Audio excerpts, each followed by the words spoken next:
Story 1. They never tell you that the silence can turn against you, that it can stretch too long, too wide, too heavy, until it swallows the sound of your own breath, until it becomes something else entirely. That's what I remember most from that trip. Not the coyotes, not the weather, not even the night I ran for my life. No. What haunts me now is the silence and what followed it. My name is Travis Hensley. I'm 48. I've been on the road full-time in my Airstream Classic for almost 7 years. I sold my house after my divorce, cashed out my retirement early, and chased what I thought was freedom. A clean break, wide skies, campfires, the open road. I told myself it would be healing. I was wrong. It was early March when I pulled into the campsite, a lesser-known place just outside of Flagstaff, Arizona, high elevation, tucked in the woods, a boondocking spot I'd read about on a forum for solo RVers. They said that it was quiet, peaceful, remote, no hookups, no cell service, no crowds, just you and the pines and the night sky. That's what I thought I wanted. The turnoff was barely visible from the highway, a dirt path shielded by junipers and deadwood. There were no signs, no gates, just a narrow road cutting into the hills. I almost missed it. It took me half an hour to drive the 3 miles in. The gravel was loose, the incline steep. My truck struggled to pull the trailer through a switchback with a sheer drop on one side. I should have turned around right then. But I didn't. I just rolled the window down, lit a cigarette, and let the cold wind smack my face like some kind of baptism. The clearing opened up just before sunset. A wide, flat patch of earth surrounded by towering ponderosa pines. No other rigs, no people. Just an old stone fire ring crumbling in the center and a rusted-out van half buried in the underbrush 20 yards off. Probably abandoned. Probably nothing. The view was breathtaking. In that way, you don't immediately realize is also unnerving. The horizon felt too far, the trees too tall, the sky too close, but I was tired, hungry, and the idea of having an entire forest to myself felt like a prize. I backed in, leveled the rig, and started setting up camp. That first night, I sat by the fire with a bowl of chili and a cheap beer, listening to the wind comb through the trees like fingers. The stars came out slow, then all at once. No traffic, no sirens, no voices, just firewood crackling and a sense of peace I hadn't felt in years. I slept with the windows open. The cold kept the bugs out, and I liked the sound of the night, until I didn't. It started around 2 a.m., a faint scraping noise, like someone dragging something across the dirt. I sat up in bed, holding my breath, heart thudding. Nothing. I listened for footsteps, voices, an engine. Still nothing. I told myself it was a branch in the wind, maybe a raccoon. I rolled over, pulled the covers up to my chin, but the sound returned 5 minutes later. Closer, not dragging this time, but tapping. 3 quick taps, then nothing. I got up, slid the curtain aside, looked out into the pitch black. The moon had vanished behind clouds. The forest was all shadows. I grabbed the flashlight and stepped out barefoot onto the cold metal step. My breath puffed in white clouds. The fire pit was dark, no movement. I walked around the trailer slowly, shining the beam over the brush, the van, the trees. Silence. No wind. No animals, not even the chirp of a single insect. It felt like holding my breath inside a dream. I went back in, locked the door, and sat up the rest of the night in the recliner with a hunting knife on my lap. I didn't sleep. The silence pressed in like weight. The next morning, I shook it off. Told myself I was being paranoid. Maybe I was. After all, I'd spent the last few years mostly alone. Long stretches without talking to anyone except grocery clerks and gas station attendants. The mind can play tricks. That's what I believed. By the second night, I'd convinced myself the noise was probably just snow melt, loosening something from a tree, maybe even an old animal den shifting in the ground. I kept the fire going late that night. I even laughed out loud at my own fear as I tossed another log on the flames. But when I turned in, this time with the windows shut tight, the silence returned.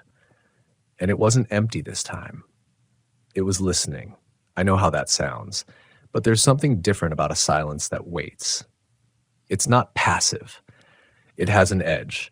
a kind of stillness that suggests movement just outside your field of vision. It tightens your gut before your brain even registers the fear. This time, the noise didn't start until after 3 a.m. First, the tapping again, then a strange creaking sound like wood under pressure, bending but not breaking, then silence again. I stayed frozen in bed, eyes locked on the ceiling, heart in my throat. I couldn't make myself move. Then I heard breathing. Not mine, not close, but not far either. Shallow, labored, and then it stopped. The next sound I heard was laughter, but it wasn't right. It was low, raspy, like someone trying to mimic a laugh they didn't quite understand. It didn't rise or fall, just stayed flat and broken, like a scratched-up recording stuck on repeat. I didn't move, not even to reach for the knife. I just lay there, paralyzed. Eventually it faded. Morning couldn't come fast enough. When it did, I threw open the door, stepped outside with the knife in one hand and my phone in the other. Still no service, no footprints, no signs of anything, except one thing. On the far side of the fire ring, in the frost-covered dirt, were 3 deep gouges, parallel, each about 2 feet long, like something had been clawed, dragged, or marked. I packed up to leave, but I didn't get far.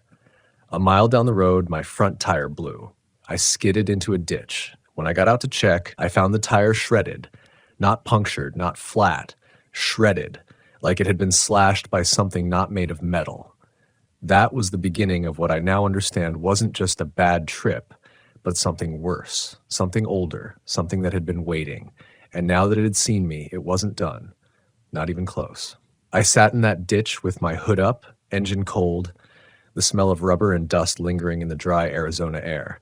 My hands were trembling, not from the cold, but from the sheer helplessness of it all. I'd come out here to be alone, to get my mind right, to disconnect. But I never imagined what true isolation really meant until that moment.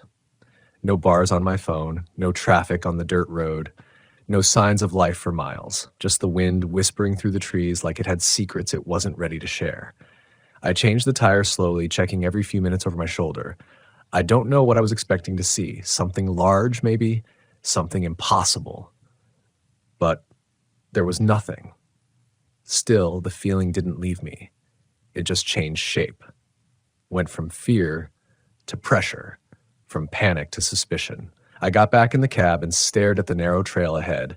The road snaked up and around another bend, and I remembered how tight it had been coming in. Steep, rough, barely enough room to turn around with the trailer hitched. But I didn't care. I wasn't staying. I drove another mile before I saw it. The van. Not the rusted out one I saw in the woods by the fire ring. No, this one was different. Same make, same model. But it wasn't half buried. It was just sitting there on the side of the path at a slight angle, like it had been left in a hurry. It hadn't been there when I came in. That I was sure of. I slowed down but didn't stop. Windows were blacked out, no plates. One of the back tires was flat, and there were long scratch marks on the side, parallel again, like the ones I saw near the fire ring. I pressed on the gas, harder than I should have. The rig jerked forward, gravel spitting from under the wheels. By the time I reached the main road, I was sweating through my shirt. My hands cramped from how tightly I'd been gripping the wheel.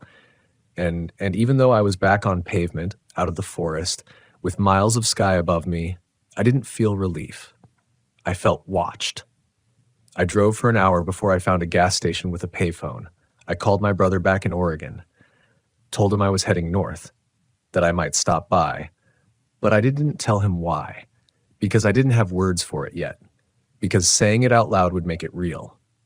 I spent that night at a KOA near Sedona. Full hookups, families, campfires, dogs barking, laughter drifting across the lots, people. And yet, even in the company of others, I felt like I'd brought something with me.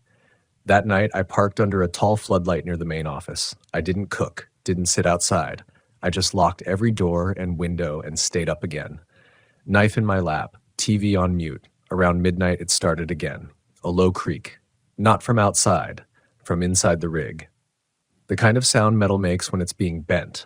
Not quickly, not violently. Slowly, intentionally. I stood up, every hair on my arms rising. The sound came from the back of the trailer, the bathroom. I stepped forward slowly, barefoot on cold vinyl flooring. The knife felt heavier than before. I reached the bathroom door. It was cracked open. Inside, the mirror was fogged. Not steamy, fogged, like someone had breathed on it. A single handprint was pressed into the condensation. Small, childlike, but distorted. The fingers were too long, the palm too narrow, and it was facing the wrong way, as if it had been pressed from inside the mirror. I didn't sleep again that night. The next morning, I went into the office, asked the clerk if there'd been any reports of break-ins.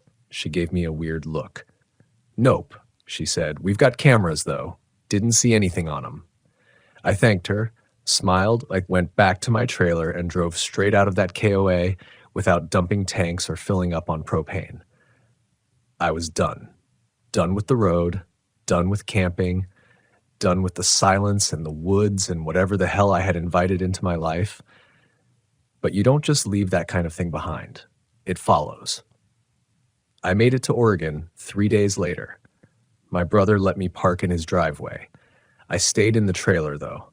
I didn't want to bring whatever it was into his house. He laughed at me at first. "You look like hell?" he said. "You seriously think a campsite spooked you that bad?" I didn't answer.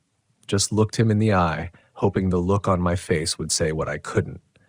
He stopped laughing. The first night there was quiet.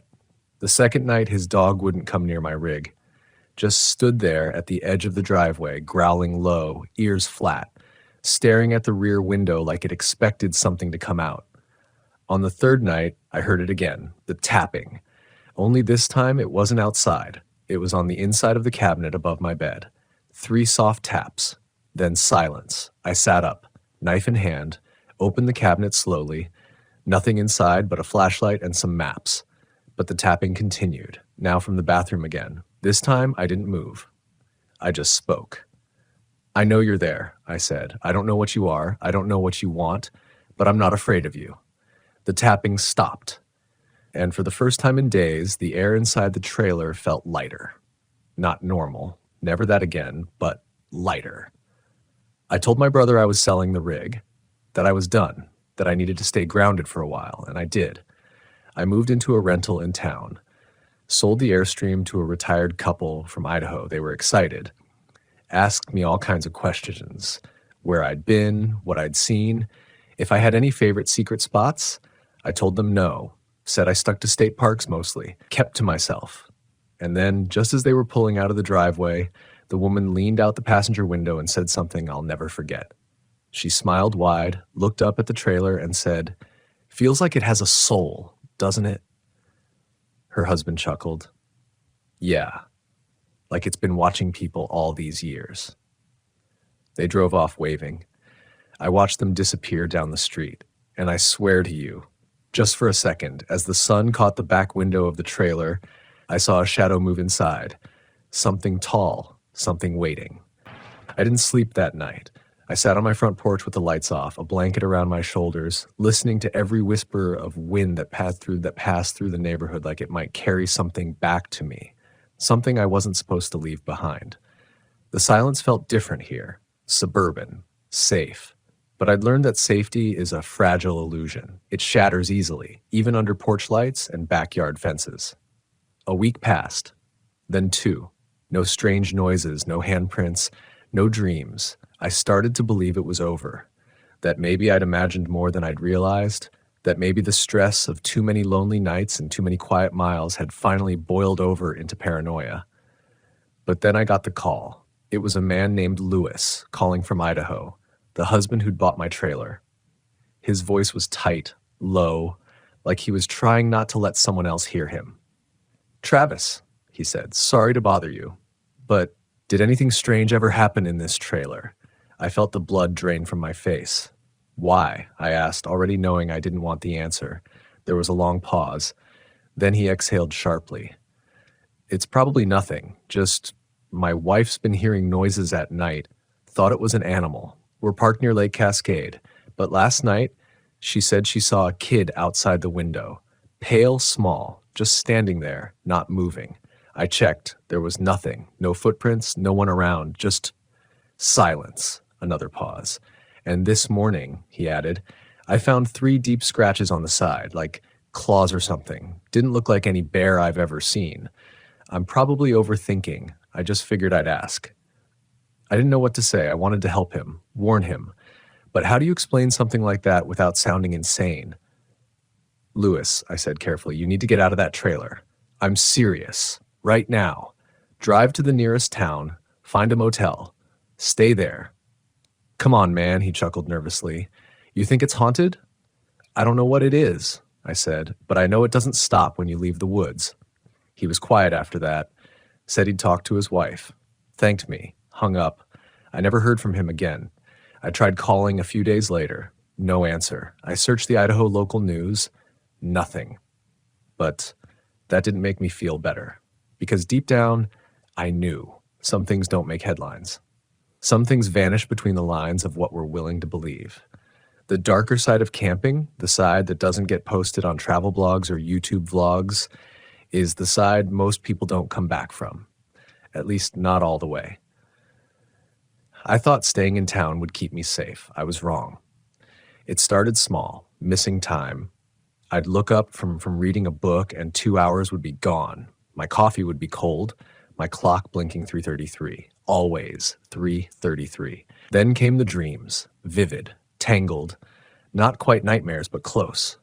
I'd be back in the woods, standing at the fire pit, the wind dead, the trees silent, and that rusted-out van half hidden in the brush, its door slightly ajar. In the dream, I'd step closer, every time, against my will, my feet moving like they belonged to someone else, closer and closer until I could see inside. And what I saw never changed. A figure, bent, twisted, facing the corner like a punished child, breathing, wet, ragged. And when it turned, I always woke up. One night, I found myself standing barefoot in my own backyard, staring into the woods behind the fence. I don't remember getting out of bed. I don't remember opening the door. I just remember the silence, that same listening silence. Hungry, curious, it was back. The next morning, I drove out to a small church on the edge of town. Not because I was religious, I wasn't, but because I needed something. A tether. A place that felt clean. The pastor was young, kind. He didn't laugh when I told him the story, or at least a watered-down version of it. Just nodded, listened, offered a quiet prayer and a small wooden cross. Keep it with you, he said. Sometimes evil isn't trying to possess you. It's trying to study you, to wear your skin like a memory. Don't give it what it wants. I didn't ask him what he meant. I didn't want to know. Weeks passed. Slowly, the heaviness lifted. I started sleeping again. The dreams faded. I thought maybe the thing had finally lost interest. Maybe it had moved on. Or maybe it was just waiting. Then, last month, I took a trip to visit my cousin down in Nevada. Just a short drive. No trailer, just the truck and a suitcase. On the way back, I stopped for gas near a rundown campground outside Ely. I pulled in, fueled up, grabbed a coffee, and as I came out of the station, I saw it. Not the trailer, the van, the same rusted-out van I'd seen in the forest. Same color, same dents, same deep scratches across the side. It was parked near the edge of the lot, half in shadow. I stopped walking. I don't know how long I stood there. But I swear to you, when I finally blinked, the passenger side door had opened an inch. Just enough to let the silence out. I stood there frozen, halfway between the gas station and my truck, watching that door like it might swing wide and spill something ancient and crawling out into the daylight. It didn't move, not another inch. But that crack, that sliver of shadow, it was more than enough. Because it wasn't just what I saw, it was what I felt. The air around me changed, thickened, grew heavier like a storm pressing down through the clouds. I couldn't hear the sound of passing cars anymore, couldn't feel the wind on my skin. Everything narrowed to that van, that door, that silence. Then I heard it again. A laugh, flat, raspy, dragging across the back of my mind like nails over a wet slate. I don't know how long I was standing there before someone bumped into me, a teenager with a pack of chips in one hand and a vape in the other. He mumbled an apology and walked on. The moment broke. The sounds of the station came rushing back, tires rolling, country music from an open cab, the world rebooted. but the van was gone. I scanned the lot like a madman, walked the perimeter, nothing, not even tire tracks. And that's when I knew I was never going to outrun this. Whatever it wasn't just a presence. It was a pattern, a rhythm, a thing that learned you, then lingered, something that wanted not just to follow, but to be remembered, to be believed in. That was its entrance point, your attention, your belief. And I had given it both. I drove back to Oregon that night, didn't sleep, didn't stop. I kept glancing in the rearview mirror like I expected to see headlights, or worse, nothing at all, but still know something was back there. That kind of dread, it doesn't scream. It whispers, makes itself comfortable, starts to feel like a familiar weight in your chest, like a scar you can't remember getting but always feel throbbing when the air turns cold. Back home, I locked every door, drew every curtain. I pulled the old wooden cross from the drawer, lit a candle beside it, and sat on the floor of my living room, not praying, not crying, just listening. And sometime around 3:33 a.m., I heard it again, that creaking, like a joint bending backward, followed by 3 soft knocks, this time on my bedroom window, not the door, not the trailer. My window, I didn't move, didn't speak. I just stared at the hallway, and then something moved past the crack beneath the door. A shadow, gliding, not walking, no sound, just shape. That's when I felt it, stronger than ever. The pressure, not on my chest, on my memory. It was digging, not to be seen, but to be kept. A relic in the mind, a passenger, something you carry long after you stop traveling. That night I made a decision. I wasn't going to run. I wasn't going to hide. I was going to find out what this thing was. Because the truth is, no one tells you what really waits in those remote campgrounds. They sell you stories of peace, of quiet, of communion with nature. But they don't tell you that silence is alive, that the land remembers, that some places were never meant for fire pits and folding chairs. Some places listen back. So I did something I never thought I would. I returned to Arizona, to that same patch of land outside Flagstaff. No trailer this time, just a truck, a tent, and the resolve to see it through. The dirt road looked the same, dry, narrow, winding like a serpent through dying trees. But the forest itself felt different. Barren, not quiet, empty. Even the birds were gone. I reached the clearing just before dusk. The fire ring still sat there, half cracked and full of ash. The rusted-out van still slouched in the brush, like it had never left, like it had never even moved. But now it looked worse, sunk deeper into the dirt like the earth was swallowing it inch by inch. I didn't build a fire. I didn't eat. I just sat cross-legged in the middle of the clearing and waited. Night fell slow. The cold came fast, and then the silence returned. But it wasn't listening this time. It was speaking. First in the wind, brushing against my ears like breath. Then in the ground beneath me, trembling just slightly, like something moving underneath the roots. And then in the trees, shapes, not shadows. Shapes, like something watching from behind the bark itself, pressed into the trunks, too tall, too thin. I stood up, faced the forest, and I said it aloud, "I see you." The shapes didn't move, the wind didn't stir, but the silence, not with sound, but with memory. It played the laugh again, broken, strained, too slow. It played the tapping, soft, deliberate, close. It played the scraping, low, dragging across my skull instead of the dirt. And then it gave me something new. A whisper, barely audible. You brought me. I didn't run.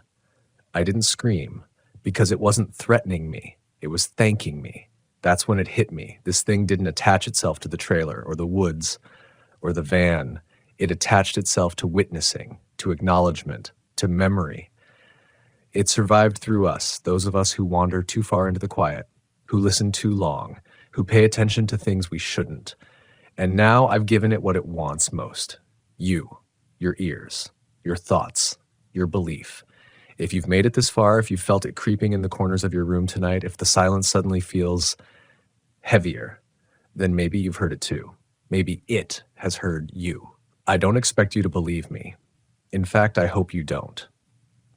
Because once belief takes hold, once the silence inside you bends just enough to let this thing through, you'll never unhear it.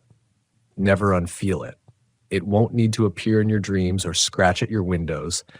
It won't need the forest or the van or the trailer anymore. You'll have already built the door yourself, right behind your eyes. That's what I learned out there in that clearing, standing alone beneath a sky blackened with too many stars.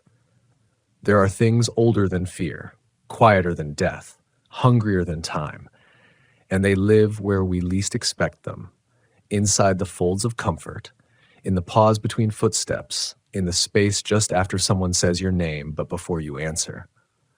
I walked out of that clearing just before dawn. I didn't speak. I didn't look back. I didn't even cry, because something followed me, not with footsteps, not with noise, with knowing. Like a hand on the inside of my mind, cold and patient. I left Arizona that morning and drove for 13 hours straight until I crossed into Utah. I parked at a dusty old RV park just outside Moab, facing a red wall of stone that looked like the edge of the world. I sat in my truck, keys dangling from the ignition, my hands numb on the wheel. And then I opened my phone and started typing. Not because I thought writing it down would save me, because I knew it was the only thing that might contain it. See, this thing doesn't kill the way you think.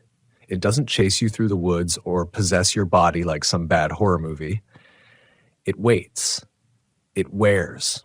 It lets you live long enough to tell your story. Because the more you tell it, the more people you bring into the fold, and the more doors it gets. That's what RV camping is full of. Doors. Tiny ones. Sliding ones. Rear hatches, cabinets, windows, mirrors. Little cracks that separate what you believe from what you fear. And if you spend enough nights in silence, it finds the ones you've left open. You want a lesson? Here it is. The scariest part of RV camping isn't the bears. It's not the weather. It's not even the loneliness. It's the invitation. Every time you park in some forgotten clearing, every time you turn off your lights and sit by the fire in the hush of midnight, every time you say to yourself, God, it's so quiet out here, you're inviting it in. You're saying, I'm listening. I've met other campers since then, people who've had close calls. They don't talk about it openly. Not at first, but after a few beers, when the fire's burning low and the moon is hiding behind clouds, their voices drop. They lean in and they whisper, you ever hear anything out there? Something that doesn't move like an animal? You ever feel like your rig is breathing? You ever dream about something standing outside your trailer that doesn't go away when you wake up? They don't use words like ghost or demon, because it's not that simple. It's something older, something nameless, something that doesn't care what we call it as long as we pass it along. So I'm telling you this now, not because I need sympathy, not because I think I'll stop looking over my shoulder every time I hear a branch snap in the dark. I'm telling you because I want you to think before your next trip, before your next backcountry detour, before your next off-grid adventure. Think about what's really out there just past the firelight. Not the wolves, not the strangers, the silence. That heavy watching silence that wears your name like a second skin and waits for the moment you let your guard down. It's patient. It's always listening. And now that you've heard my story, it knows your name too. If one night you're camped somewhere quiet and you hear a soft, deliberate tapping, 3 short knocks on the side of your rig, on the window, on the back door, don't open it. Don't look. Don't even breathe. Because once you do, it doesn't need the woods anymore. It only needs you. And once it's inside, you'll learn the truth like I did. The darker side of RV camping isn't about the places we go. It's about what follows us home.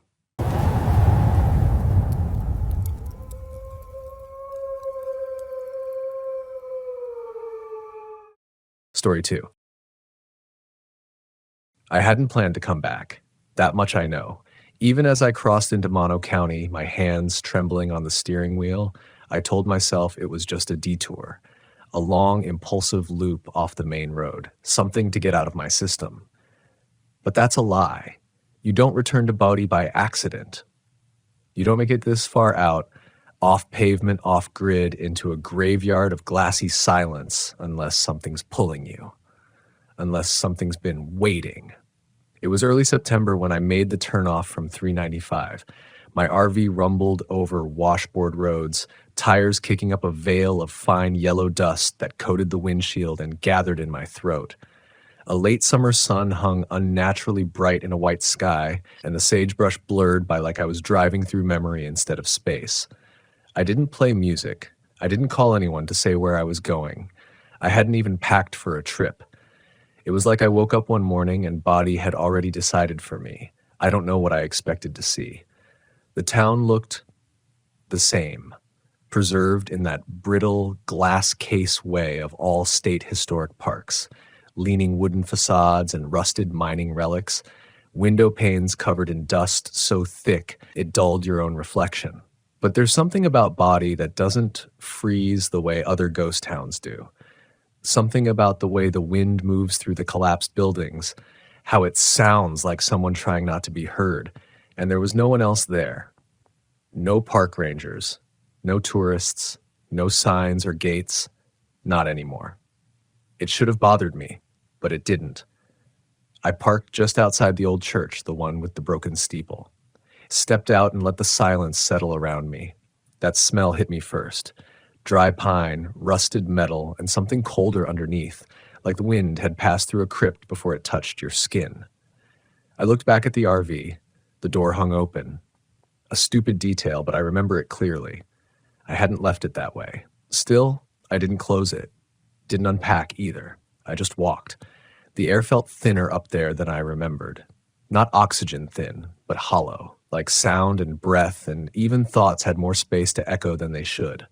I passed the Deschambault Hotel. The porch was still half sunken, the windows cracked. I kept looking for signs of Claire, her boot print in the dust, that scarf she always wore, snagged on a doorframe, a cigarette still smoldering in an ashtray. But that was 7 years ago. Claire's not here. She never came back.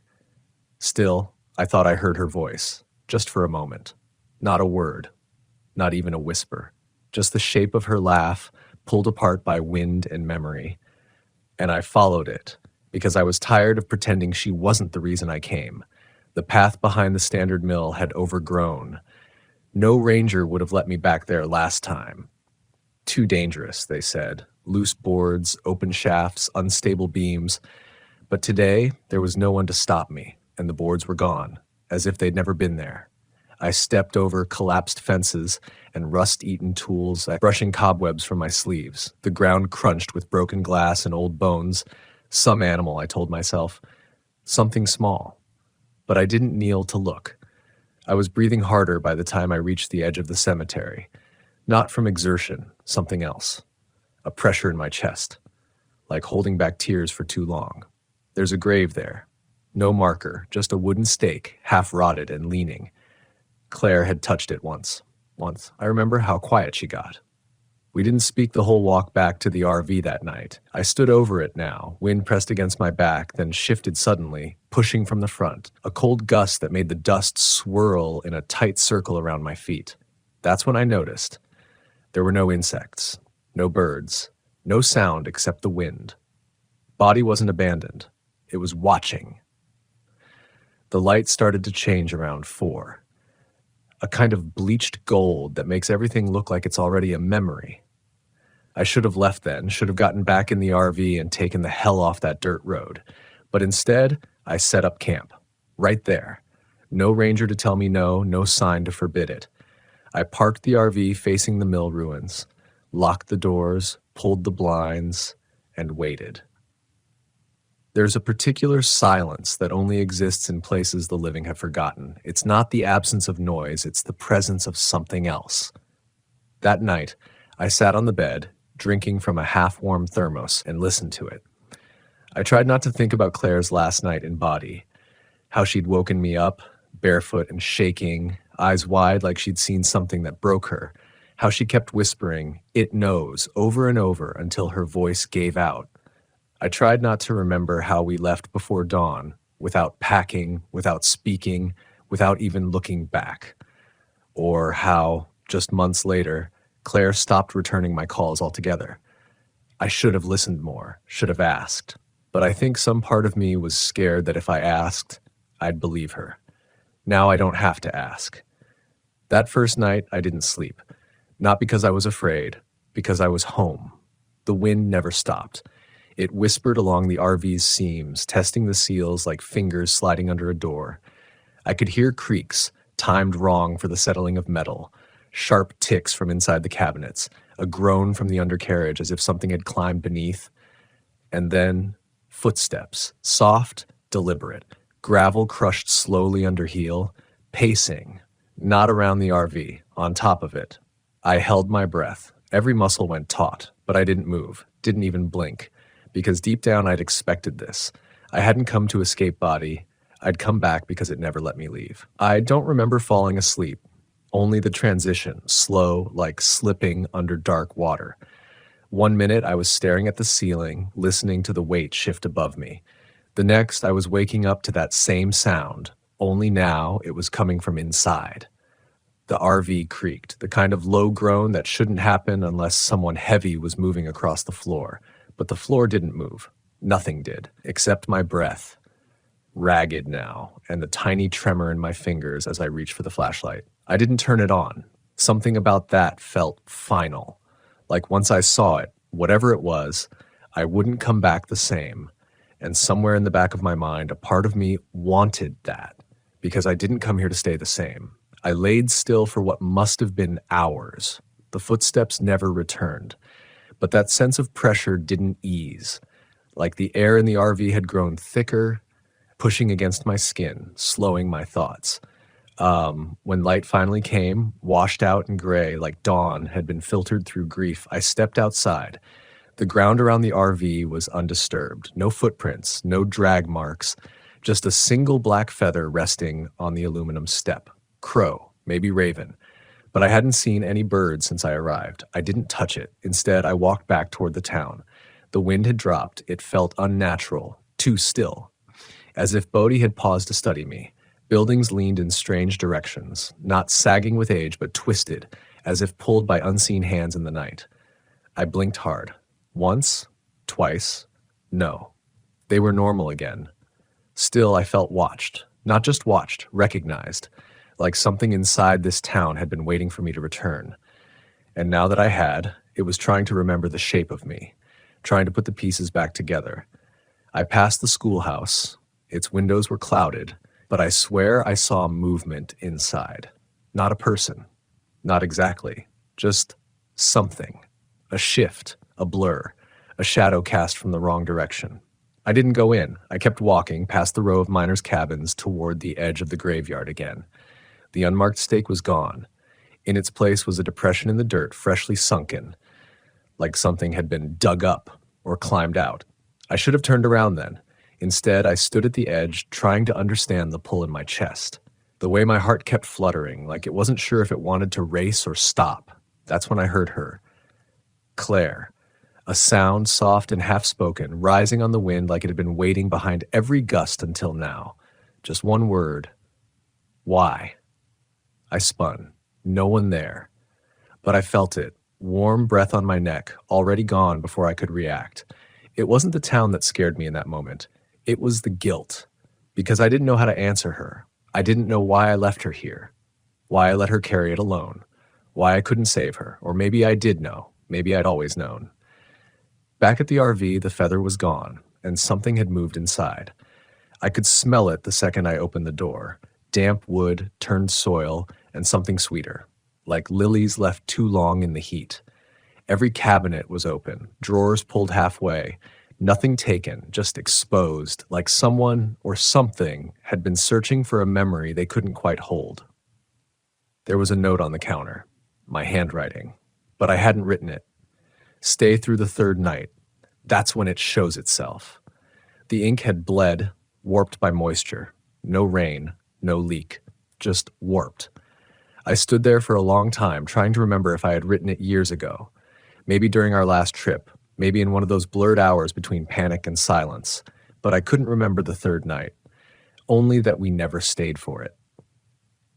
Claire had insisted we leave after the second. Wouldn't say why. Wouldn't even speak until we hit the highway. She never told me what she saw, but maybe I'd find out. Because I didn't leave that day either. I stayed. cooked something small, ate half of it, drank from a bottle I hadn't realized I packed. The sun slid behind the mountains early, and the gold hour never came. Just a long stretch of dimness. The RV felt colder, not chilled, empty. Like I'd left a door open between worlds, and something had stepped through when I wasn't looking. Night came quickly. I lay in bed, flashlight beside me, and listened again. The wind didn't return, but the voices did, low, incomplete, like overhearing a conversation through water. Words formed in the back of my head. Not mine. You brought her here. You left her. Now, we want you. I tried to block them out, focused on the rhythm of my breathing, counted ceiling panels. But then I heard the whisper just outside the RV door. Not inside this time, right outside. And it was her voice again, Claire, this time clearer. Let me in. I froze. She was dead, or gone, or lost in some way that made no difference now. But the part of me that still loved her, the part that never stopped feeling responsible, stood up. I walked to the door, hand hovered over the lock, and then 3 soft knocks, not forceful, not demanding. Familiar. The way she used to knock when she forgot her keys. The world tilted sideways in my chest. A coldness swept through me, not fear. Hope. And I unlocked the door. What I saw on the other side wasn't Claire, but it wore her face. It wasn't a scream that came out of me. It was silence. A silence so full of pressure I thought my lungs might collapse under it. My mind kept trying to fix her image, fill in the blanks with memory, with love, with anything but the thing I was actually seeing. Because it was Claire. But wrong. Her skin had the pallor of something unearthed. Not pale, not drained, just used. Like old wax or skin worn too long. Her eyes were glassy and wide, the same storm gray as always, but now fixed, locked open in a kind of terrible recognition. And yet, she smiled. God help me, she smiled. It was the same smile she gave me the first night we camped in Body. That kind of hesitant joy, like she couldn't believe we'd made it through another day without losing each other. But now it was too still, too perfect. A puppet's smile, pulled across a memory of her mouth. She didn't speak. Just reached out one hand, her fingers caked with dirt under cracked nails, and waited. My body did what my brain wouldn't. I slammed the door shut, locked it, stepped back. The knock came again, softer this time, rhythmic, measured, 3 taps, the same pattern. I stumbled into the kitchen, reached blindly into a drawer, came up with a pocket knife. Useless, probably, but it gave my hands something to do besides shake. No footsteps, no voice, just that knock. Again. And again. Each time quieter than the last until it was barely audible, like she was losing energy or fading. Then nothing. For nearly an hour, the silence held. I didn't dare look out the window, not because I was afraid she'd still be there, but because I was afraid she wouldn't. When I finally did peek, just a sliver between the blinds, the step was empty. No prints, no figure, no movement, but the scent lingered, that cloying lily rot. Sweet and wrong. I slept for maybe an hour. Fitful, coiled sleep. I dreamt I was walking through the mill again, only the halls never ended, just narrow corridors that turned inward, leading me deeper into the bowels of the mountain until I saw her again. Not Claire, not the thing wearing her. Her body, half buried in a shaft, her hand reaching up toward mine. Lips cracked, eyes weeping dark fluid. Her mouth moved, but no sound came out. I woke gasping. And the knife was gone. I hadn't moved. I searched the RV top to bottom. Nothing. Not even an impression on the countertop where I'd set it. Just gone. I didn't step outside that morning. I didn't eat. I sat with my back against the door, knees pulled up, and listened. Not for footsteps, not for whispers, for breathing, because I could hear it. Not mine, not even inside the RV, but below it. Something shallow, measured, wet, like something waiting just under the vehicle's frame. Lying there, chest rising and falling, waiting for the right moment. I didn't move for hours. The sun passed overhead. Light filtered through the thin blinds in long, sharp slats. I watched them stretch, shift, fade. Still, I didn't move. And eventually, the breathing stopped. I waited another hour before I stepped outside. The light was low, that pre-dusk blue that makes everything feel colder than it should. My knees buckled as I stepped down. I expected to see claw marks, a body, a face staring up at me from beneath the chassis. But there was nothing, except the feather. It was back. Only this time it was pinned upright in a ring of small rocks, deliberate, placed, like an offering or a warning. And this time, there were two. I picked one up. The texture was strange, not like any feather I'd felt before. Too soft on one side, almost oily on the other. It left a smear of something black across my palm. I dropped it fast, but my skin kept tingling like the smear had sunk deeper. I wiped my hand against my jeans until it burned. Back inside, I found another note. Same handwriting, same warped paper. You remember now, the third night is when you chose. I read it twice, and I remembered. Claire had told me something that last night, just before we left. Her voice shaking, she'd whispered it as I drove the RV downhill, headlights off, too afraid to be seen. They gave me a choice, she'd said. Stay or bring someone back. At the time, I hadn't asked what she meant. I didn't want to know, but now I did. Now I had to, because this wasn't just grief. It wasn't guilt. It was consequence. The third night was coming, and I was the one who left her, which meant I was the one they were waiting for. I should have driven away right then, packed up, turned the key, and hauled that RV down the washboard road until every nail rattled loose and the mirrors shook themselves off the frame. But I didn't. I couldn't. It wasn't just about Claire anymore. It wasn't even about me. It was about what I'd felt as I held that second feather, and how some part of me had recognized it. The weight of it. The intention. I didn't believe in ghosts when Claire and I first came to Body. I believed in stories and regret in the way old places held memory. That's all. Now, I'm not sure what I believe. But I know this. Some places don't haunt you. They consume you. One breath at a time. That afternoon, I walked into town again. Not for answers. Not even for Claire. I just needed to feel the bones of the place under my feet. Needed to be sure it was still real, that I hadn't just lost myself in the static between sleep and memory. The buildings leaned differently now. The gaps between them had narrowed as if the town itself were closing in, drawing tighter around me. The sky, too, had dulled, a heavy white that pressed down like wool soaked in water. Inside the old post office, everything was exactly as I remembered it. Wooden shelves warped by time, rusted mail slots, a single dusty ledger still open on the counter. I stepped inside, my boots stirring up a musty smell thick with mold and dry paper. There was a new page in the ledger, my name, dated today. No other entries. I didn't write it. I traced the lines with my finger. The ink was still damp. Suddenly I felt seen, not watched, acknowledged.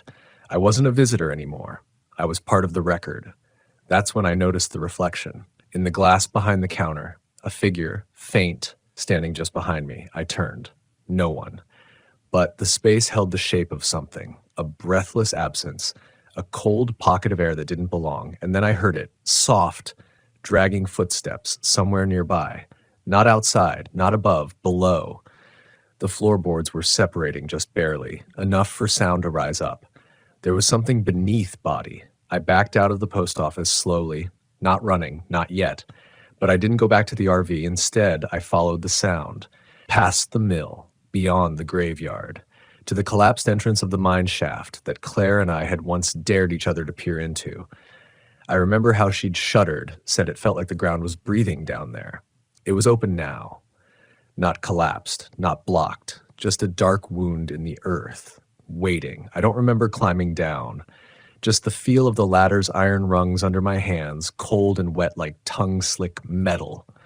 The air thickened the deeper I went. Moist. Heavy, tasted like rust and moss and something sweeter. That lily rod again. I reached the bottom, flicked on my flashlight. The beam cut through the black like a blade. Tunnels stretched in every direction, unnatural in their symmetry. Too clean, like they'd been used recently. And there were markings, not miner's chalk or timber supports, not graffiti, symbols, scratched into the walls in looping, desperate patterns, circles within circles, vertical lines like tally marks. Only they didn't count up, they counted inward, and every so often feathers, pinned in place with nails that had no rust. I should have turned back, but something kept calling, a pull in my chest like a string drawn tight behind my ribs.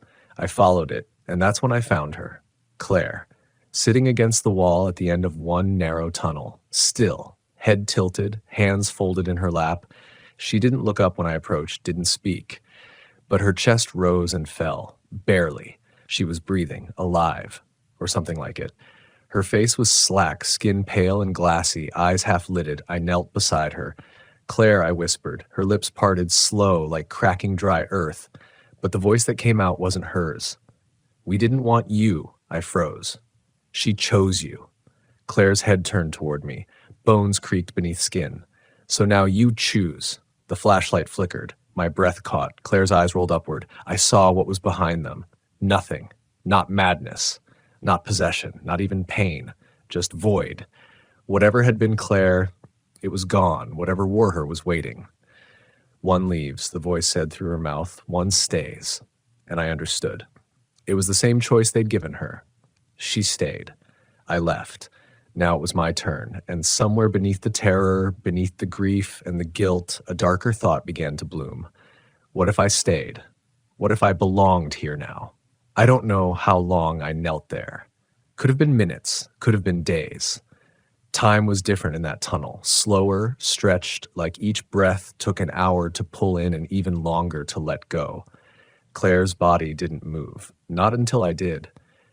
When I shifted my weight, her head tilted the other way, just a few degrees, like she was listening with her neck instead of her ears, and then her hand lifted, fingers trembling, dirt falling from her knuckles in fine drifts. She pointed back the way I'd come. I turned, instinct more than choice. And at the far end of the corridor, something waited. A figure, backlit by a flickering lantern that hadn't been there before. Tall, too tall. Shoulders wrong, angled like they'd been forced into the shape of a man. No face. Just a suggestion of one, like the features had been drawn in smoke. It didn't move. It didn't need to. The air between us did the work, pressing in, tighter and tighter, like I was being compressed from the inside out. My heart was thudding against my ribs.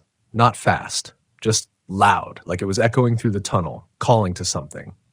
One leaves. One stays. Claire didn't speak again. Her eyes fluttered, closed. A final act, or a refusal to watch what came next. I stepped back, flashlight barely illuminating the corridor now. Its beam seemed thinner than before, struggling to pierce the dark. The light knew it wasn't welcome down here. I gripped it tighter, turned, and ran. The tunnels shifted behind me. I know how that sounds, but I swear the angles bent. Pathways that were open seconds before turned into dead ends. Symbols on the walls flickered, sometimes pulsing like a heartbeat, other times smeared like melting ink. And I could hear it, not the figure, not Claire, the town, breathing through the stone, moaning through the supports, whispering through the dust. Every word carried weight. She brought you. She gave you back. You belong. I kept running, hands scraped raw against stone, breath ragged. The flashlight blinked once, twice, then died. Total blackness swallowed me, but I didn't stop. I used my hands. My knees crawled when I had to. The air thickened again, like wading through water the color of oil. Somewhere behind me I heard footsteps. Fast, wet, too many. I scrambled upward, found the ladder, climbed until my arms screamed and my fingers bled, burst into daylight, or what passed for it.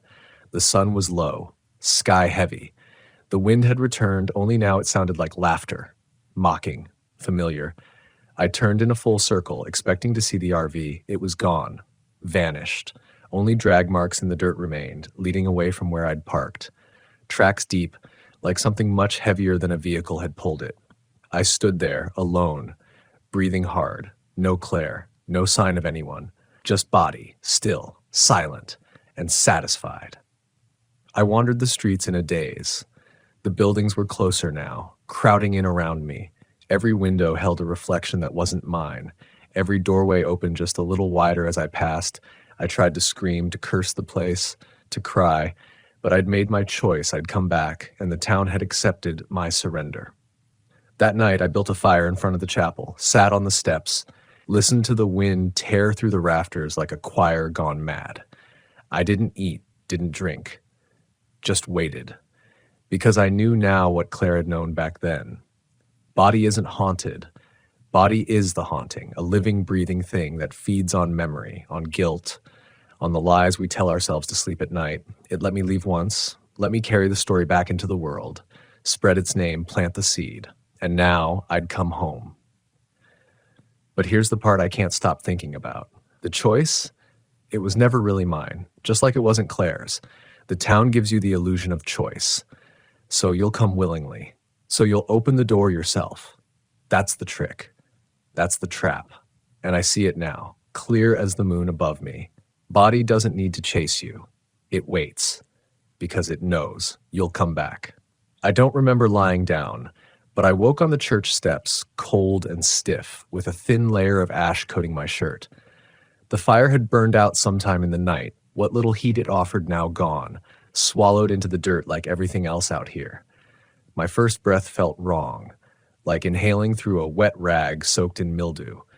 My throat tightened. I sat up, gagged, coughed until bile rose, and wiped my mouth on my sleeve. And that's when I saw them. Figures, lining the main road of Body, still as timber. Just silhouettes, shoulder to shoulder, heads tilted like they were listening for something deep beneath the earth. There must have been 40, 50 of them. I couldn't see their faces, but their shapes were too familiar, too close to people I used to know. Friends, family, faces I'd long since forgotten, but the town hadn't. They didn't move, didn't breathe, just stood there, watching. And behind them, at the far end of the road, the RV had returned, parked perfectly as if it had never left. Doors shut, windows sealed, no drag marks now, just waiting. I should have run the other way, should have taken off into the hills, even if it killed me. But my legs moved forward, one step, then another. Gravel shifted beneath my boots with the soft crunch of something not entirely dry. As I passed the figures, I caught glimpses, just flashes in my periphery. A bearded man who looked too much like my grandfather. A woman with Claire's walk, holding a child with my sister's dimples. None of them looked directly at me. None acknowledged me. But I felt the heat of their presence on my skin. Or maybe it was cold. It was hard to tell. Inside the RV, everything was exactly as I'd left it. Thermos still half full. Notebook on the counter, open to the last page I'd written months, maybe years ago. My handwriting looked older now, more tired. One new line had been added beneath it. Don't lie. You were always coming back. I don't remember writing that, but it was my pen, my ink. The feather lay beside it. A third one now, slightly longer, black, fading to a sickly gray-green near the base. I picked it up, and the room tilted. No, shifted. The walls pulled inward just a little. Not enough to trap me, not yet, but enough to remind me of the pressure of what Body wanted. I sat in the booth by the kitchenette, stared at the door. The knocking didn't come this time, neither did the voices. But I could hear something, underneath it all, a slow scrape, like wood on wood. Repeating, measured. I stood and followed the sound to the back of the RV, to the bathroom door. Closed now, though I was sure I'd left it open. The knob was warm, too warm. I opened it slowly. The mirror had cracked, a single line running from top right to bottom left, dividing my reflection in two. And scrawled across it, written in reverse from the inside, were 3 words. This is yours. I stumbled back, heart in my throat, breath shaking, because I believed it. Whatever this place was, whatever it had done to Claire, to me, to all those shapes standing silent outside, it wasn't about punishment. It was about ownership, about return, about debt. I went outside again. The figures had vanished. Not a single one remained. And the town felt satisfied. For now. I didn't pack. Didn't drive. I just sat in the driver's seat, hands on the wheel, staring through the dusty windshield as Body's buildings leaned in closer. And in that moment, I finally understood. It wasn't that I was cursed or haunted or even punished. It was simpler than that. I had unfinished business. Not with the town, with myself, with the part of me that knew the whole time that I'd left Claire to carry this thing alone, that I had let her go. And when the chance came to make it right, I ran. until I couldn't anymore, until the road curved back in on itself and led me here again, back to the place I abandoned her, back to the decision I never had the guts to face. Body didn't trap me. It just waited because deep down I wanted to come back, and maybe, just maybe, I wanted to stay. That night, the silence was different. It wasn't empty. It was full, the way the air feels before a thunderstorm, dense, pregnant with something just behind the veil. I lay on the bed with the lights off. The RV felt smaller than ever. Not cramped, but compressed, like the walls weren't just closing in, they were remembering how to fold. Outside, I could see the faint outlines of body through the slats of the blinds. The buildings glowed slightly, like they were illuminated from the inside, even though no lights were on, even though there was no power. The church, in particular, seemed to lean closer, its broken steeple angled just enough to suggest a bow, a nod, as if it were saying, "Now you understand." I closed my eyes, tried to remember Claire's laugh, not the weak one she gave me at the end, but her real laugh, from the year before Body, the way it erupted from her like a spark that didn't know it was on fire. But I couldn't hear it anymore. It was gone. All I could summon now was the sound of her whispering my name that second night, the last night, before we left her behind, before I left her behind. And for the first time since coming back, I cried. Not out of fear or guilt, but something deeper, a kind of mourning for the life we never had, for the version of her that might have survived, for the version of me that hadn't failed her. I must have drifted into sleep because I woke to the sound of the door creaking open. Not the RV door, the bathroom door. I didn't move, just listened. The soft scrape of it swinging wider, the groan of the hinge, then silence. But there was someone in there. I could hear their breathing, light, delicate, like they didn't want to disturb me, but it wanted me to know. It was Claire, or the thing that had worn her shape, but now it sounded different, tired, close, like whatever part of her had been stretched across this nightmare was unraveling. I sat up, walked toward the door, and opened it slowly. Nothing. The mirror was still cracked, the words still smeared across the glass, "This is yours." But underneath them, now something new had appeared. Words etched into the glass, not written in ink or marker, but carved with something sharp and careful. I waited. 3 words. That's all. I reached up to touch them, but my hand froze halfway, because I finally understood what she'd meant. Claire hadn't been trying to escape Body that last night. She'd been trying to warn me. She stayed so I could leave. She made the choice. And now, after all this time, I had a choice of my own. Leave, forget, live whatever life was left, or stay. Let Body have me. Let it finish what it started. I walked outside into the cold wind and stared at the town. It didn't feel hostile anymore. It felt expectant, like it had laid its offering on the table, and now it was waiting to see what I would do with it. The buildings creaked softly. The wind wound itself through broken slats like fingers combing old hair. And I felt the pressure again. Not heavy, not suffocating, just persistent, calling me to the center of town, to the chapel. The doors were open now. Candles flickered inside, even though no flame had been lit. I stepped inside, sat in the same pew Claire once did, and listened, not for voices, not for footsteps, but for the truth. Because that's what Body really is, not a ghost town, not a prison. It's a mirror. It shows you what you ran from, and then it gives you a choice, to keep running or stay. I sat in that pew for a long time, long enough for the night to pass into dawn, for the sun to rise behind the hills and cast long shadows across the warped floorboards, and that's when I heard her voice again. Just once, just a whisper. Not afraid, not lost, just waiting. "Are you ready?" And I answered, not with words, just a breath, just a step forward, into the light. The chapel door closed behind me with a soft click, like a breath exhaled after a long-held silence. And for the first time since returning to Bodhi, I wasn't afraid.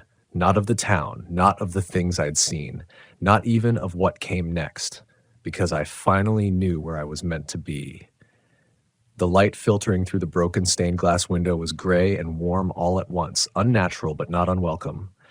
Dust hung in it like ash frozen in time, swirling in slow motion around me as I stepped toward the altar. There was something on the floor, a wooden box, small, simple, old, no lock. Inside, my pocket knife, the one that had vanished that second night, and beneath it, a photograph. Claire and me. Taken the summer before we came to Bawdy. We were standing by the river somewhere in Idaho, laughing. Her hair was in her eyes, her arm wrapped tight around my waist. We looked happy, unaware, unbruised, untouched by whatever this place would become to us. I hadn't seen that photo in years. I don't even remember who took it. But here it was, waiting. I sat on the altar's edge, held the photo between both hands, and let it cut through me. Let it tear the distance between who I'd been and who I was now. And I felt her again. Not outside, not behind me, in me.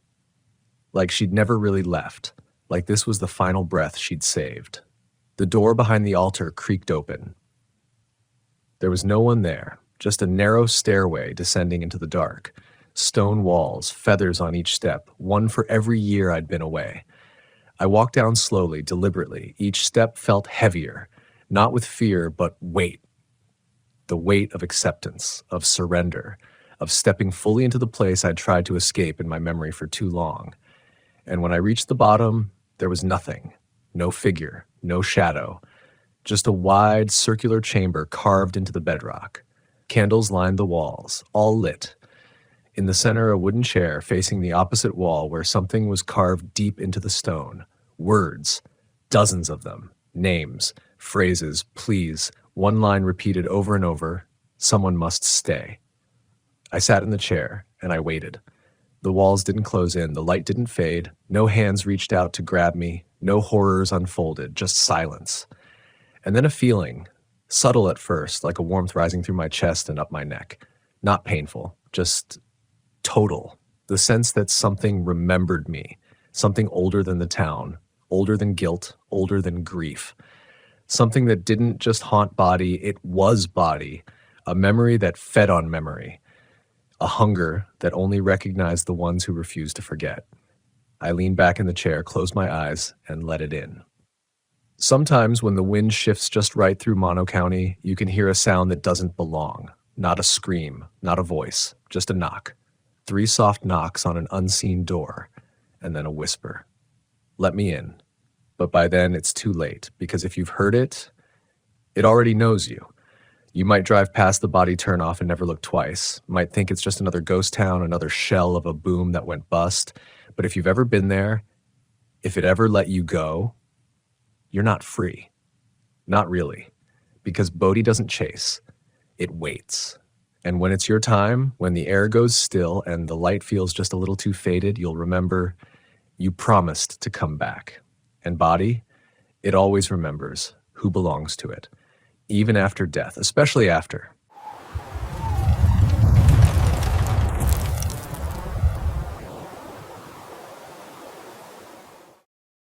Story 3.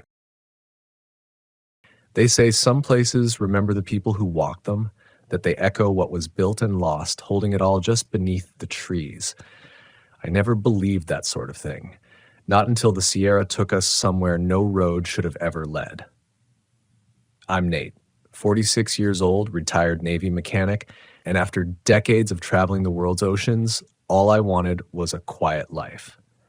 My wife, Mallory. She's the kind of woman who can spot beauty in the rust on an old mining wheel or a pine cone half buried in the dirt. She's a photographer, a history nut, and probably the reason we ended up where we did. We'd been RVing full-time for almost 3 years when this happened. Campgrounds in the Rockies, dispersed sites in the Pacific Northwest, desert pullouts in Arizona. We loved them all. But the Sierra Nevada had a hold on us. We were camped about 20 miles south of Bridgeport near the ghost town of Bawdy. Everyone knows Bawdy. Wooden shacks like teeth jutting from the earth, broken windows that catch the wind. Tourists swarm it in the daytime, snapping pictures and stepping carefully over broken foundations. But once the sun dips behind the ridgelines, everyone disappears. We stayed longer than most. Mallory was chasing the early fall light, and I was happy to tinker with our generator and watch mule deer wander through our site. One morning, over campfire coffee, Mallory brought it up. "There's another mining town," she said, chewing on a sunflower seed. "Never made it into the records." "Not really." "Yeah?" I grunted, half listening, trying to coax heat out of a stubborn propane line. "I found it on an old topo map from the 30s. It was tied to a spur line, railway extension out of body, but it veers way off the charts. It doesn't show up on any of the current maps. No satellite hits either. It just ends in the middle of the Sierra." I didn't think much of it. Abandoned places were her thing. But the way she leaned in over the table, the way her voice lowered like we were talking secrets, I could tell it stirred something in her. "Let's hike it," she said. "Just a couple days. We follow the grade, see what's out there. Might be nothing, might be a ghost story with nails." We had gear. We had food, water, topo maps. We'd done plenty of backcountry. So we parked the RV in a Bureau of Land Management site just outside of Body and locked everything up tight. I even left a note inside, like always, with our route and expected return, just in case. What we didn't realize was how quiet the woods would get once we stepped off the main path. The first day, the rail grade was barely visible, just a long, sloping scar cutting through the trees, overgrown but unmistakable if you knew what to look for. Mallory pointed out rusted spikes in the dirt, and once, a rotten railroad tie nearly buried under pine needles. We moved slow, following it deeper into country that felt forgotten. Pines thickened, shadows grew longer even before noon, and the air took on a different kind of silence, dense like it pressed against your ears. By late afternoon, the ground beneath our boots had begun to change. We noticed gravel mixed in with the dirt, crushed stone that didn't match the native terrain. That's when we found the first marker. It was nothing more than a post, weathered and cracked, standing crooked in the earth. No writing, just notched with 5 deep horizontal cuts and 1 vertical, like tally marks. It stood about waist high. Mallory took a photo. I reached out to touch it, but pulled my hand back. It was warm, too warm for shade. "I think someone's still coming out here," I said. "Or something never left," she whispered, almost smiling, but her eyes didn't match the smile. That night, we set up camp beside a small stream that mirrored the track bed. It was peaceful, almost. We cooked over a tiny stove, watched the stars burn clean in the dark sky. But after we lay down, something kept me awake. Not noise, not motion, just the strangest sensation of being too still. You ever camped somewhere that just feels wrong, where the forest hush is too perfect? No owls, no wind, just the kind of silence that feels like it's watching you.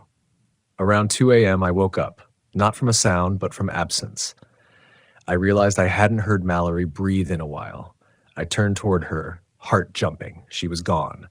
I unzipped the tent and found her standing barefoot at the edge of the trees, just staring. "Mal?" I whispered. "You okay?" She didn't answer. Her arms hung limp at her sides, and her hair moved in the faintest breeze I couldn't feel on my own skin. I walked up behind her and touched her shoulder. She flinched so hard I nearly dropped the flashlight. "I heard a whistle," she said, blinking. "Out there, like a train. Just for a second." "There's no train out here." "I know." Oh. Neither of us slept much after that. We moved out at first light. Something about the forest had changed. It was the same terrain, same shadows, same slope. But it all felt deeper, heavier. We both stopped talking. Something unspoken had settled between us. A few hours in, we found the tunnel.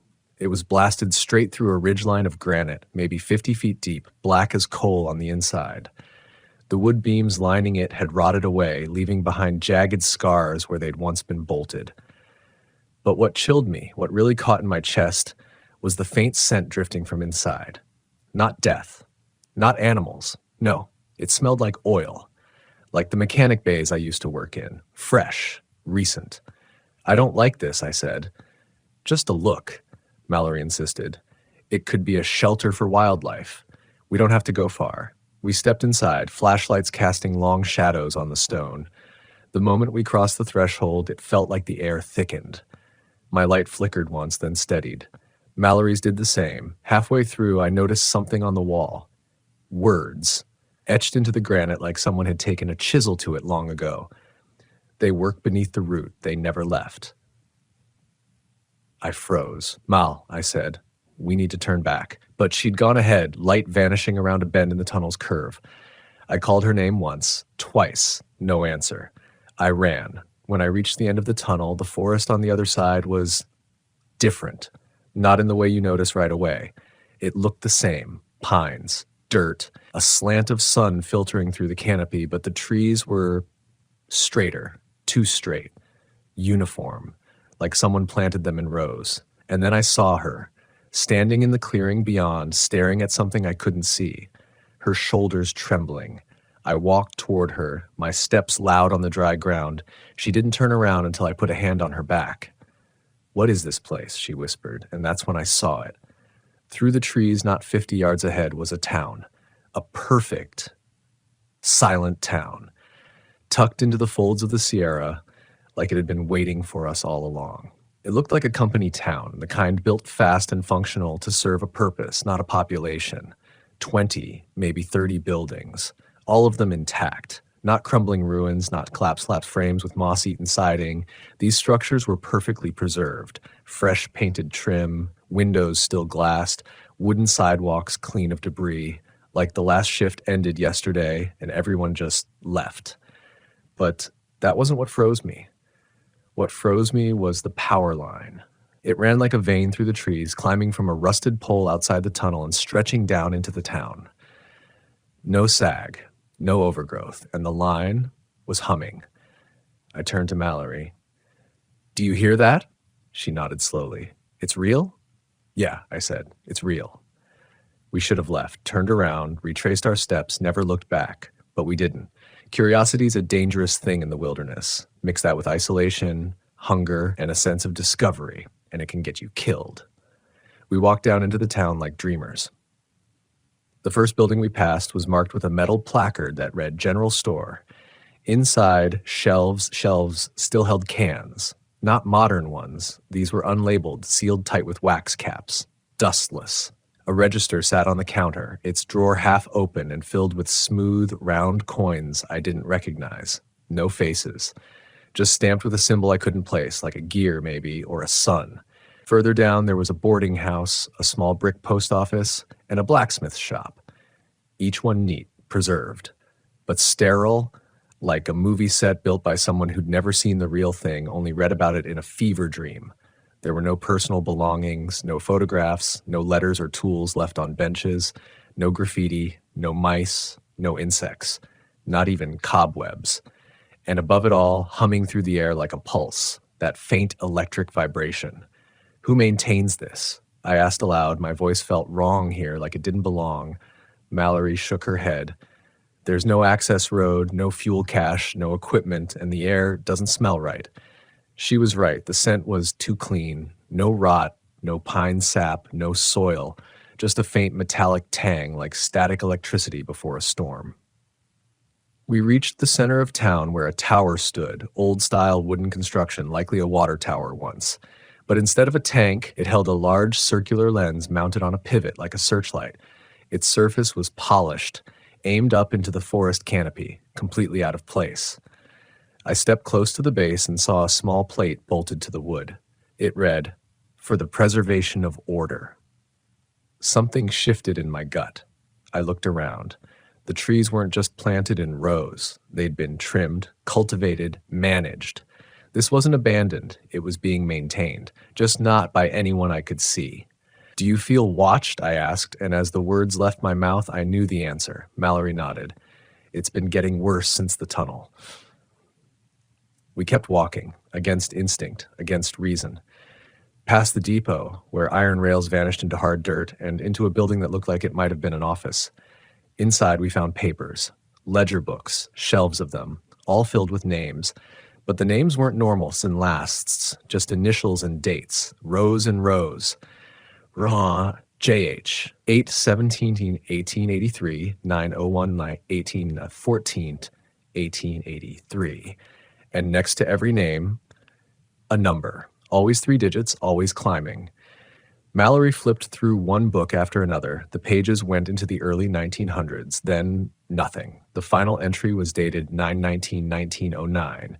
Blank pages followed, crisp, unused, until the last one, scrawled in a different hand, slanted, rushed, like someone wrote it in the dark, was a single line. They won't stop counting. That's when we heard the sound. Not an animal, not wind, not even human footsteps. A mechanical clank, rhythmic, metallic, coming from the far end of town. Mallory grabbed my arm. That's not a machine, right? Let's go, I said, voice shaking. We're not supposed to be here. We retraced our steps, moved quickly through the middle of the town, past the lens tower, past the buildings, trying to remember exactly where we'd come from. But the trees, God help me, the trees didn't look the same. The trail was gone, no rail grade, no markers, no direction. We stood there, hearts pounding, and that clank came again. Closer. A wet drag followed it this time, like something pulling itself forward through gravel. I think it's coming from the tunnel, Mallory whispered. No, no way. I looked around. We just need to move, away, any direction. We picked a bearing and walked. And walked. But the town didn't disappear behind us. The farther we went, the more it curved back into view, like the forest looped, like we were on a track ourselves. We tried to run then, made for the tallest trees where we could maybe climb up and spot the ridgeline, but every path bent, every climb failed. The sky even looked wrong. Too pale, no sun, just an even glow with no source, and that clank never stopped. At some point I fell, cut my leg open on something metal buried under moss. Mallory helped me up, shaking. We need to stop, I said. Think. She was crying now, not panicking, not sobbing, just silent tears running down her face like she knew something I didn't. She pointed. Beyond a low rise, the tunnel stood again, where it shouldn't have been. Only now it was lit from within, a pale yellow glow, pulsing like breath. I don't remember deciding to go back through the tunnel. I just remember standing at the edge of it, one hand clutching Mallory's, the other wrapped tight around a broken branch I'd picked up like it could protect us. The light inside wasn't constant. It flickered like old fluorescent bulbs warming up, nose moved, no wind stirred. But that mechanical sound, it echoed louder now. Clank, drag, clank, and under it, something subtler. A hiss. Almost like pressure being released. We stepped in together. Each footfall rang out louder than it should have, like the tunnel had changed shape or sound was bending wrong inside it. The walls seemed to sweat, just barely moist with condensation that hadn't been there before. The smell was stronger, too. Oil and metal, sure, but something else, something like old blood. Halfway through, Mallory stopped. Look, she whispered. The writing on the wall had changed. Where the words had read, "They work beneath the root, they never left." Now there was more, as if someone or something had added to it in a hurry. Still counting, still moving, still building. That's when the tunnel lights blinked out. Total black. The kind that floods you with panic before your brain can catch up. I shouted Mallory's name, grabbing for her, finding nothing. Then I heard her voice, soft, not panicked, from maybe 10 feet ahead. This isn't the same tunnel. And she was right, because now there was a stairwell, cut directly into the rock, descending where the flat path should have led out. It hadn't been there before. I swear it. We should have turned around. But in that moment, in the dark, lit only by the dim red glow coming from below, it felt like the only way forward, like the forest had erased every exit but this one. We descended. The steps went deeper than seemed possible. Cool air rose around us, dry and still. My leg throbbed with every movement, the cut from earlier staining my jeans. Mallory was ahead of me now, silent, her hand trailing along the wall for balance. I think she was trying not to cry again. Then the stairs opened into a chamber. It wasn't natural. The walls were too smooth, the ceiling arched in impossible symmetry. And in the center of the space stood a machine, towering, motionless, made of interlocking wheels and plates and pipes, all connected by copper veins that pulsed faintly with yellow light. It wasn't running, it was waiting. And surrounding it were figures. I don't know what else to call them. Not people, not shadows, just shapes, thin, long-limbed, bent at angles that hurt to look at. They didn't move. They stood in a ring facing inward toward the machine. Some were holding tools, others pieces of wire, flesh, things I didn't want to look at long enough to understand. Mallory clutched my arm, breath shaking. We can't stay here. But then the machine breathed, a slow mechanical inhale. Gears creaked, lights flared, and one of the figures turned. It didn't have a face, just a smooth sheet of skin stretched over bone, but its head cocked like it could see us, or hear us, or count us, and then it stepped forward. We bolted. Back up the stairs, the machine now groaning behind us like it had awakened. The tunnel above pulsed red, then yellow, then red again, like it was matching our heartbeats. Every step I took burned fire through my leg, but adrenaline kept me moving. Mallory didn't look back once.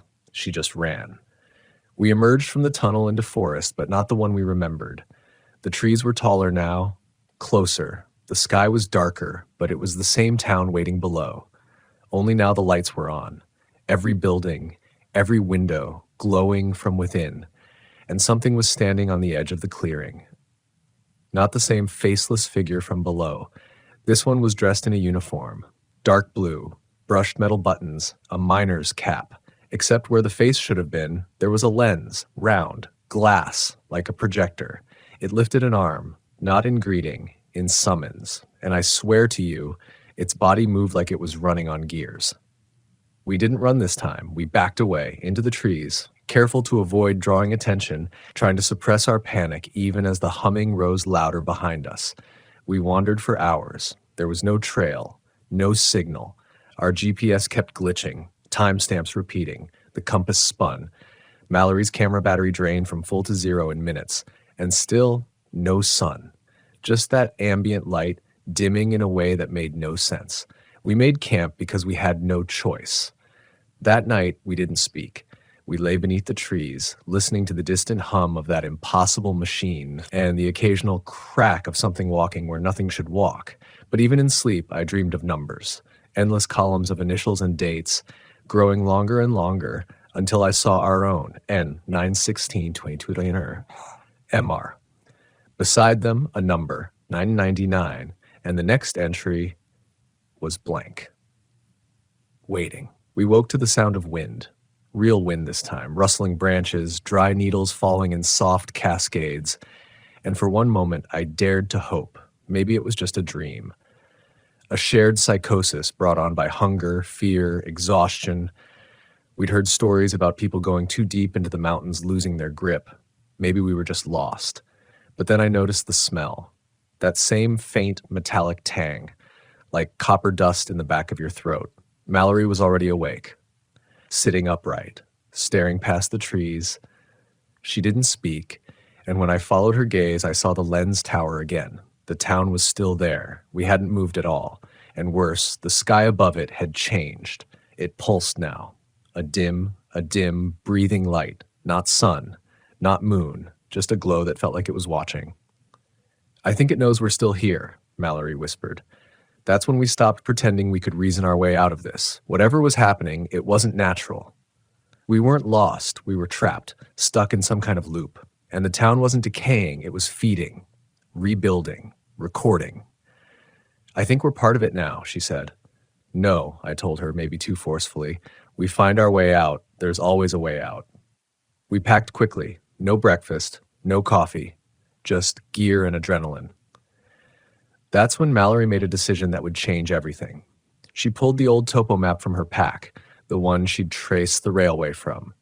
She unfolded it, laid it flat on a rock, and stared. "This town," she said, pointing, "should be 5 miles off the rail spur. But what if that's not what the map's showing?" "What do you mean?" She flipped it, held it up to the light, and that's when we saw it. Something faintly etched into the back. A mirror image of the map. A set of lines that didn't match any topography, but resembled circuitry. And at the center of it all, the town, marked not with a name, but a symbol.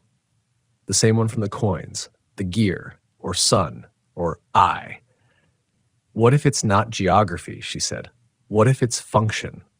That's when the humming stopped, all at once, like the power had been cut. The silence hit harder than any noise.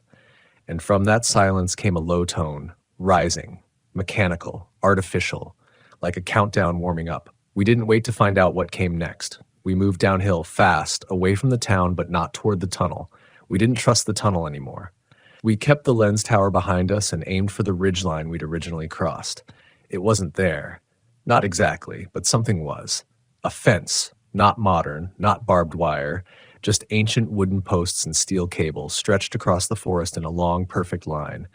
Beyond it, the trees looked clearer, normal, like the forest we knew. Mallory ran up to it, fingers gripping the top cable. "It's a boundary," she said. "We're right on the edge." But before she could climb over, the air changed. Thick, buzzing, and from behind us, something moved.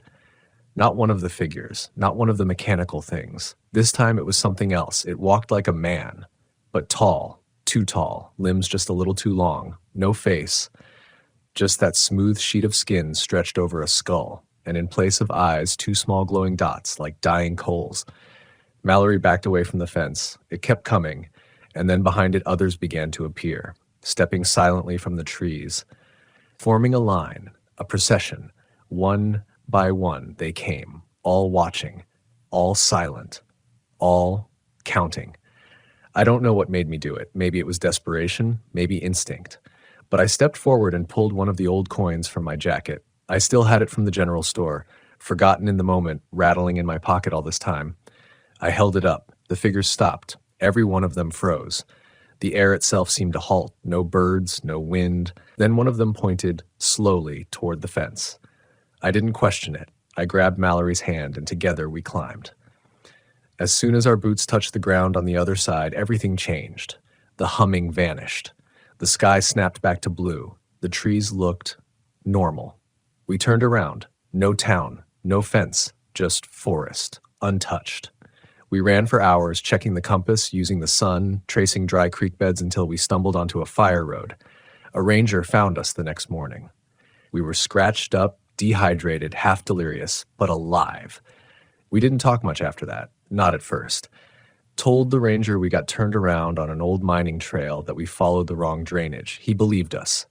Took our story down, offered water, drove us back to our RV, which we found exactly where we left it, except the note I'd written. It had been torn in half. Not by weather, by something sharp. That was 9 months ago. We're still on the road, still camping. But we don't stray far off established routes now. No forgotten trails, no abandoned rail lines. And if Mallory pulls out a map, I make damn sure there's no symbols on the back. But every so often, when we're parked in the woods and the wind dies down and the forest goes still, I swear I can hear it again. The hum, the count, and I wonder if they're still watching, waiting for the next number, and for someone else to step off the map into a place that doesn't forget and never lets go.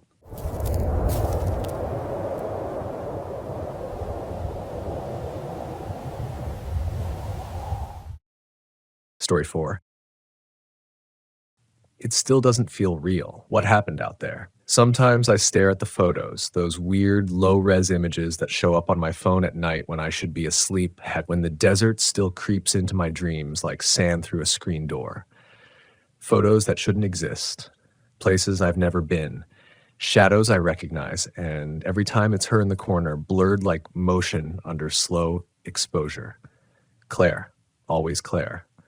But she's gone. She vanished 3 years ago in Joshua Tree, right out of the damn desert, vanished like steam in a cold wind. We'd done this trip a dozen times before, Volkswagen packed up, dogs in the back seat, records and coolers and gear tossed in like kids on summer break. We were that couple, the vintage dreamers. She drove a cherry red 1985 VW Westfalia we named Roscoe. Sturdy old thing, noisy and dependable like an aging boxer. She loved that van like a second soul. She was the kind of woman who could pull off overalls and a bandana without looking like she was trying to be cool, because she wasn't. She was cool, naturally, effortlessly. I'm telling you all this because I need you to understand she was real. Before the photos, before the endless not knowing, before the desert took her. It was early April when we left. Spring.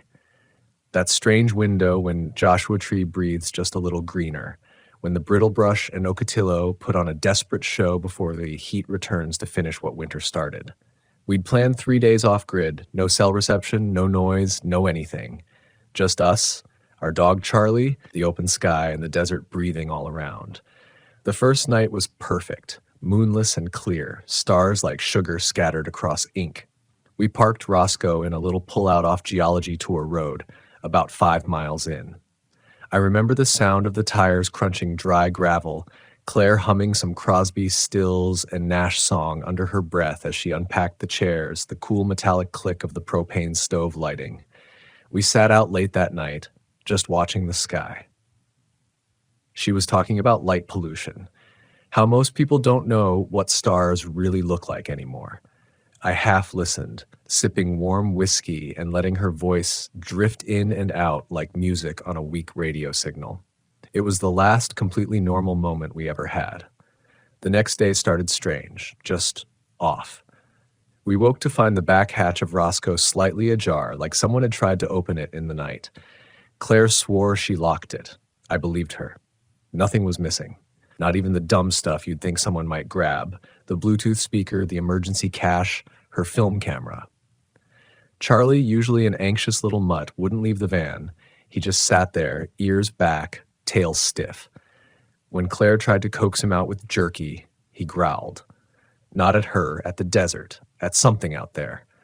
We figured maybe coyotes or a mountain lion, something wild, something explainable. That was our mistake, I think, trying to explain it. Trying to fit weirdness into the neat boxes we carry around in our minds. You do that until the boxes won't hold anymore. We decided to move camp, just in case. We packed up and drove deeper, out past the Twin Tanks area, beyond where most people bother to go. There's a spot Claire loved, off a service road that barely qualifies as a road. A shallow rock alcove wrapped in creosote and yucca, quiet as death, overlooked by these towering boulders like ancient faces turned to the sun. We got there late afternoon. The air had that weird quality you get in the desert sometimes. Hot but not harsh, dry but sticky around the neck. Claire seemed better, more relaxed. She set up the hammock. I cooked canned chili. Charlie even got out and sniffed around a bit. But I kept noticing something I couldn't explain. Every once in a while, I'd feel the air hum, not a sound exactly. Not something you could record. Just this low, almost imperceptible vibration, like the atmosphere shivering just under the surface. Claire said it was probably barometric pressure dropping. Maybe. That night, we didn't stay up as late. We were tired. I remember crawling into the van, the clink of her earrings hitting the little tray above the dashboard, her warm weight sliding into the bed beside me. I remember hearing Charlie snore. Then I remember silence. The kind of silence that feels heavy. Absolute, the kind that tells your bones something is wrong before your brain catches up. I woke up suddenly. It was 2:13 a.m. I remember the time because I checked my phone, even though I had no signal. The air was freezing cold. The kind of cold that shouldn't exist in April. I could see my breath. And Claire wasn't next to me. At first, I figured she went to pee behind the rocks. I waited. 5 minutes. 10. No sound. Charlie was still asleep, though twitchy, paws flicking like he was dreaming something bad. Finally, I climbed out, barefoot, shivering. There were no footprints. None. Just silence. And cold. And the hum. I called her name. Again and again. I used the flashlight. Checked behind the rocks, under them, all around. I screamed. Nothing. Just the moonless sky and the emptiness stretching out in all directions. Roscoe's back hatch was open. Claire was gone, no sign of a struggle, no tracks, nothing disturbed, just the van door swinging softly in a wind that wasn't blowing. I didn't sleep the rest of that night. I sat on the roof of the van with Charlie pressed against my side like he was trying to crawl into my ribs. I watched the sunrise, but it didn't bring warmth. By noon, I drove to the ranger station, filed the report. They launched a search. Dogs, helicopters, volunteers. They combed the area for a week. No trace, not a single goddamn thing. Just gone. The official theory? She wandered off sleepwalking and got lost. Happens sometimes, they said. People underestimate the desert. It's not like a forest. No water, no shade, You lose your bearings and it's over. I told them she wasn't like that. Claire was grounded. She never sleepwalked. She was smart, careful, sober. She wouldn't just vanish.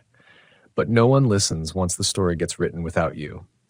They found my insistence suspicious. For a while, I think they suspected me. Then they just stopped calling. Everyone stopped calling. After the first month, the search teams gave up. Claire's parents packed up her apartment back in Echo Park. Her sister posted a few heartbroken updates on social, then went quiet. People lit candles, shared old photos, said all the right things. But when a body isn't found, people grieve like it's bad etiquette to hope. They grieve like they're embarrassed she didn't at least leave a body behind. I think that's what finally killed the momentum. There was nothing left to bury. I didn't go home. I couldn't. I stayed in Roscoe, driving aimlessly through the Mojave, finding new campsites, then abandoning them when the silence got too loud. At first, I thought maybe I was trying to retrace her steps, like if I wandered far enough into the desert, something would echo back. But eventually, I admitted the truth. I wasn't searching. I was hiding. From people. From explanations. From the last thing she ever said to me. That night, before we went to sleep, she whispered something. I don't know why it's taken me so long to remember it clearly. Maybe because I didn't want to. Maybe because the words didn't make sense until later. She said, "The desert remembers." That's all. Just that. And then she was gone. Weeks passed. I started hearing things at night. Not voices, not words, just the sound of someone walking around the van while I lay still inside, heart hammering so hard it echoed in my ears. Sometimes it was a single footstep. Other times it was a shuffle, soft, deliberate, a human sound. Too human to be wildlife. I started setting up motion sensors, trail cams, but they never caught anything, just static. Sometimes the batteries would be dead in the morning. One night I found a single barefoot footprint pressed into the dirt outside the van. Claire's size, her exact foot. I know that sounds impossible. But I know her foot. She had this crooked middle toe from a yoga injury, and it was there in the print, clear as if it were molded in plaster. I didn't cry. I didn't scream. I just sat there and stared at it until the wind. That's when the photos started. The first one came 2 months after she vanished. It showed up in my text messages like a ghost, no contact, no number, just a gray square and the image inside. It was a picture of a lake I didn't recognize. Fog curling off the surface, the edge of a dock just visible, and there, in the far left corner, a figure, blurred, out of focus, but unmistakable. Claire, her posture, her hair, her boots. I wanted to believe it was fake, a sick joke, but no one knew my number except family, and they'd all shut me out. And even if someone did fake it, how did they get that photo? Where was it taken? I tried reverse image searching. Nothing. I posted it anonymously in hiking forums, asking if anyone recognized the location. A few guesses, but none matched exactly. The angle of the dock was wrong. The trees didn't line up. That was the start. One image every 3 or 4 days, always different places. A foggy gas station in what looked like Oregon, a church in the desert, an old carnival ride rusting in a field of dry wheat. Always that same quality, like film scanned too fast, like memory through a broken lens, and always Claire, just at the edge. Just enough to see her. I stopped showing them to anyone after the third one, because I started to understand something I didn't want to admit. These weren't places she'd been. They were places I was supposed to go. It felt like being pulled, like the photos were breadcrumbs, each one dragging me a little farther from logic, a little closer to something I couldn't name. I fought it at first, told myself they were just coincidences. I kept Roscoe parked for a week in a Walmart lot outside Barstow, sleeping with the curtains drawn and the doors locked. And then came the 7th photo. This one nearly stopped my heart. It was a shot of me. I was asleep in Roscoe, in my sleeping bag, head half out of the covers, mouth slack. The photo was taken through the window. You could see the reflection of the person taking it. Tall, thin, arms too long. It wasn't Claire. It wasn't anyone I knew. But whoever it was, they were standing less than 3 feet from my head while I slept. I checked the van, nothing broken, no signs of entry. The window was dirty, but there were no prints. The next morning, the photo was gone from my phone. Deleted, not just from messages, from storage, no record of it ever being there. But I remember it. Every pixel, every shadow, every line of my sleeping face. That was the moment I gave in. I started following the images. Each one that came, I used landmarks, map overlays, old directories, anything to triangulate the location. Some took days to find. Some were dead ends, or so I thought. But eventually, one led me to a dried-up lake bed in Nevada, another to an abandoned missile silo outside Tucson, a third to a burned-down motel outside Needles, where I found one of Claire's earrings on the ground, buried in ash. It was like she was haunting these places, but not as a ghost, not really. More like the echo of someone running ahead of me through time, leaving fragments, pieces. Her presence soaked into physical space like a fingerprint on glass. And all the while, the hum got louder. You don't notice it during the day, not really. But at night, it seeps in. A vibration under the floorboards, a pressure in your teeth. Sometimes it becomes a sound, low, electric, not quite a tone. It pulses behind your eyes until you can't sleep. I kept a journal during this time. Tried to map the sightings, sketch the figures I saw in the corners of my vision, draw the twisted geometry of the desert places the photos led me to. The further I followed, the stranger things got. There was a sense of repetition, like the land was folding back on itself, like I was looping through something instead of traveling forward. And then, on the 13th image, I saw something I still can't explain. It was Claire, clearly this time, standing in front of an ancient-looking Joshua tree. The trunk was split, twisted like a corkscrew, blackened around the edges. She was smiling, holding something in her hand, my wedding ring. The one I lost 3 years before we even met. I didn't recognize the tree at first. It wasn't just that it looked strange, misshapen, gnarled, almost petrified, but something about the way it curved seemed impossible. The branches looped back toward the trunk in a way trees don't grow, and its bark had markings, not carvings, not scratches. Markings. Like veins of darker wood curling upward in a spiral, almost deliberate, almost like writing if you didn't stare too long. But what arrested me most was Claire. That expression. Not fear, not sadness. She looked peaceful. She looked like someone who knew something I didn't and had accepted it. And in her hand, my ring. I hadn't seen it in over a decade. I'd lost it in a river on a climbing trip in Colorado before I even met her. I told her the story once around a fire near Big Sur, laughing about it. She'd kissed my bare hand afterward and said, "Maybe the river will bring it back when we're old." I spent the entire night trying to trace that tree. I pored over geological surveys, Joshua Tree visitor maps, old ranger logs from as far back as the 70s.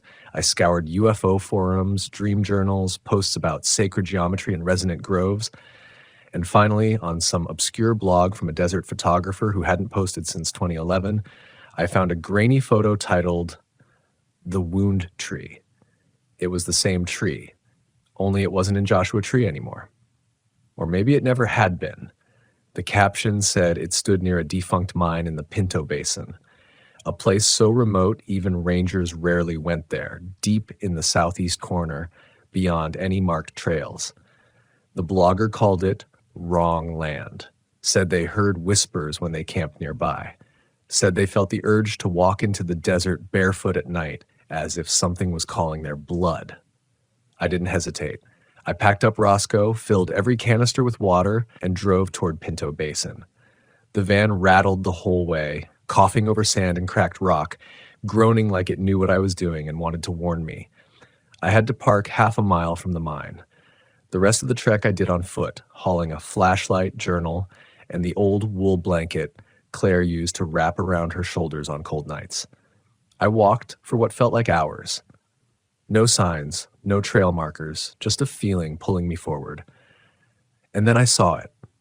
Rising from the flat, lifeless earth like a monument, the wound tree. It was exactly as in the photo, and yet not.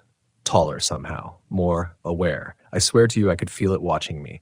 I approached slowly, The wind died as I stepped into its shadow. The air grew thick and warm like breath. And the hum, my God, the hum, it was deafening now. Not a vibration anymore, but a tone, low and steady, like a choir buried underground. At the base of the tree, something shimmered. I dropped to my knees. It was my ring, polished, untarnished, nestled into the dirt like it had never left me. And beside it, Claire's notebook, her field journal. I knew it instantly.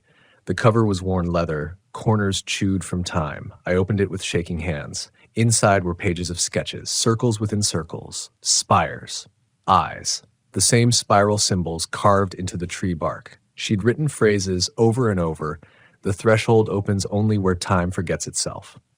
To enter is to return. I saw you already, and you're not afraid. Page after page, her handwriting spiraled out, more frantic, more fragmented, and then the last entry, if you find this, you're close.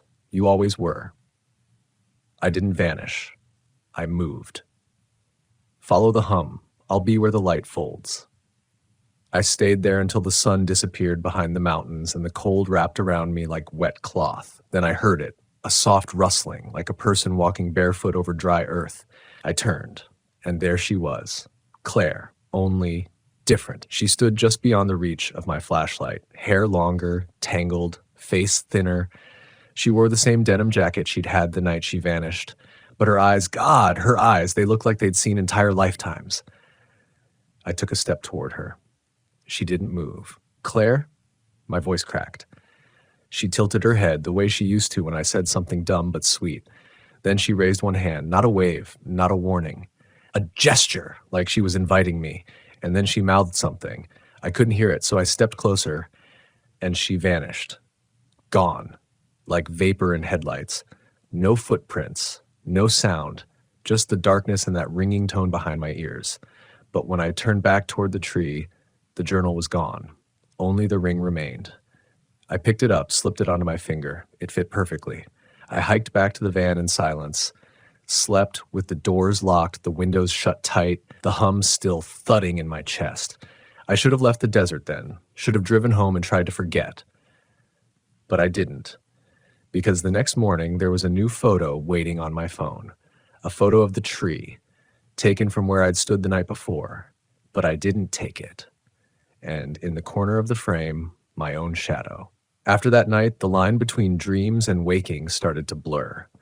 I'd lie in the back of Roscoe, half wrapped in that old wool blanket that still smelled like Claire, juniper, fire smoke, faint traces of her lavender shampoo, and I'd drift in and out of sleep like I was being pulled between tides. Sometimes I'd wake up and feel the weight of someone lying beside me. Not Charlie. Someone taller, heavier, warm. I'd turn over and find nothing. But the blankets would still be warm on the other side. I started recording audio at night, just a cheap little handheld recorder left running while I slept. I didn't really expect to catch anything, maybe coyotes, maybe the wind. But on the fourth night after the wound tree, I caught something else. At 3:07 a.m., there was a voice. Not a full sentence, just 2 words. Not yet. That's it. Soft, feminine, familiar. I played it back 100 times, analyzed the waveform, boosted the levels. It wasn't interference. It wasn't my voice. It was hers. And I felt something break open in me because she wasn't just gone. She wasn't dead. She was somewhere, close enough to speak, close enough to wait. I left the next morning without any kind of plan, just started driving, not toward anywhere specific, just where the hum was strongest. That's the thing about the hum. You start to notice how it shifts as you move, how it rises and dips, how it guides you if you let it. It led me toward the Arizona border, through back roads, ghost towns, forgotten campsites you won't find on any app, places that don't advertise their presence because they don't want to be found, places that feel thin. That's the only word I have for it. Thin. Like the fabric of the world was pulled tight and worn in those places.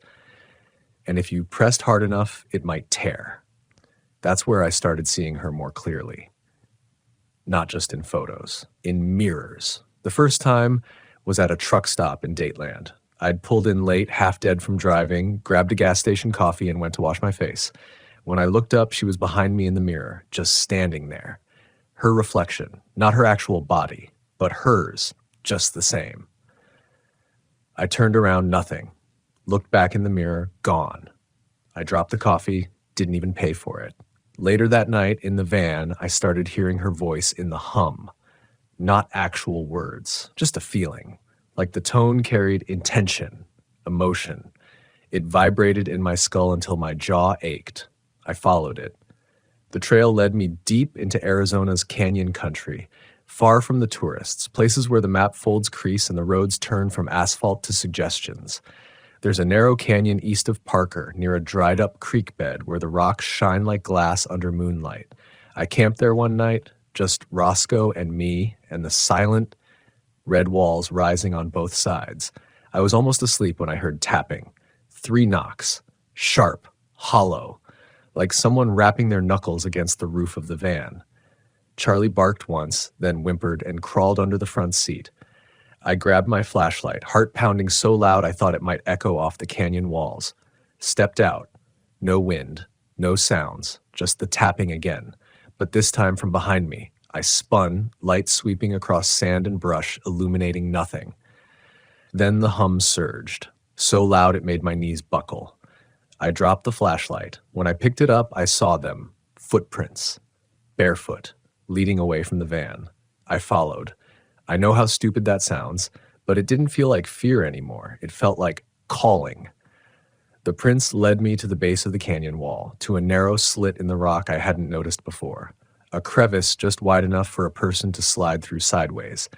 And there, carved into the stone beside the opening, was Claire's name. Not fresh, not scratched, etched, weathered like it had been there for years. I pressed my hand to the letters. The rock was warm. I wanted to go in. God help me, I wanted to. Every part of me screamed that she was inside, that if I just followed far enough, I'd reach her, that she was waiting just beyond the last fold of light. But something held me back, not fear, not reason, just a sense. Like if I entered, I wouldn't come back the same. So I returned to the van, and when I did, another photo had arrived. This one was different. It was a photo of Roscoe, parked in that very canyon, taken from the crevice I just stood at, taken while I had my back turned. I checked the timestamp. It had been taken 32 seconds ago. My heart turned to ice. I ran outside, scanning the rocks, yelling her name into the void. Nothing. Just silence. Just the weight of the desert pressing down like a verdict. I left the canyon before dawn. Something about that place, it wanted me too much. It knew me. And I wasn't ready to know it back. Not yet. But I started to understand something I denied for too long. She wasn't just reaching out. She was leading me somewhere. Someplace not mapped, not marked, not spoken aloud. Someplace that required the hum, the loss, the unraveling. Someplace between where she vanished and where I was headed. And I knew the name of that place now, because that's what the next photo said, scratched into the sand at Claire's feet. The Fold. I should have been terrified. A normal person would have turned around, driven until the desert was a bad dream behind them, booked a flight somewhere humid and noisy with too many lights. But the truth is, I wasn't scared anymore. I was pulled. By then, I knew something the rest of the world didn't. There are places where the laws of reality bend. Not snap, just bend.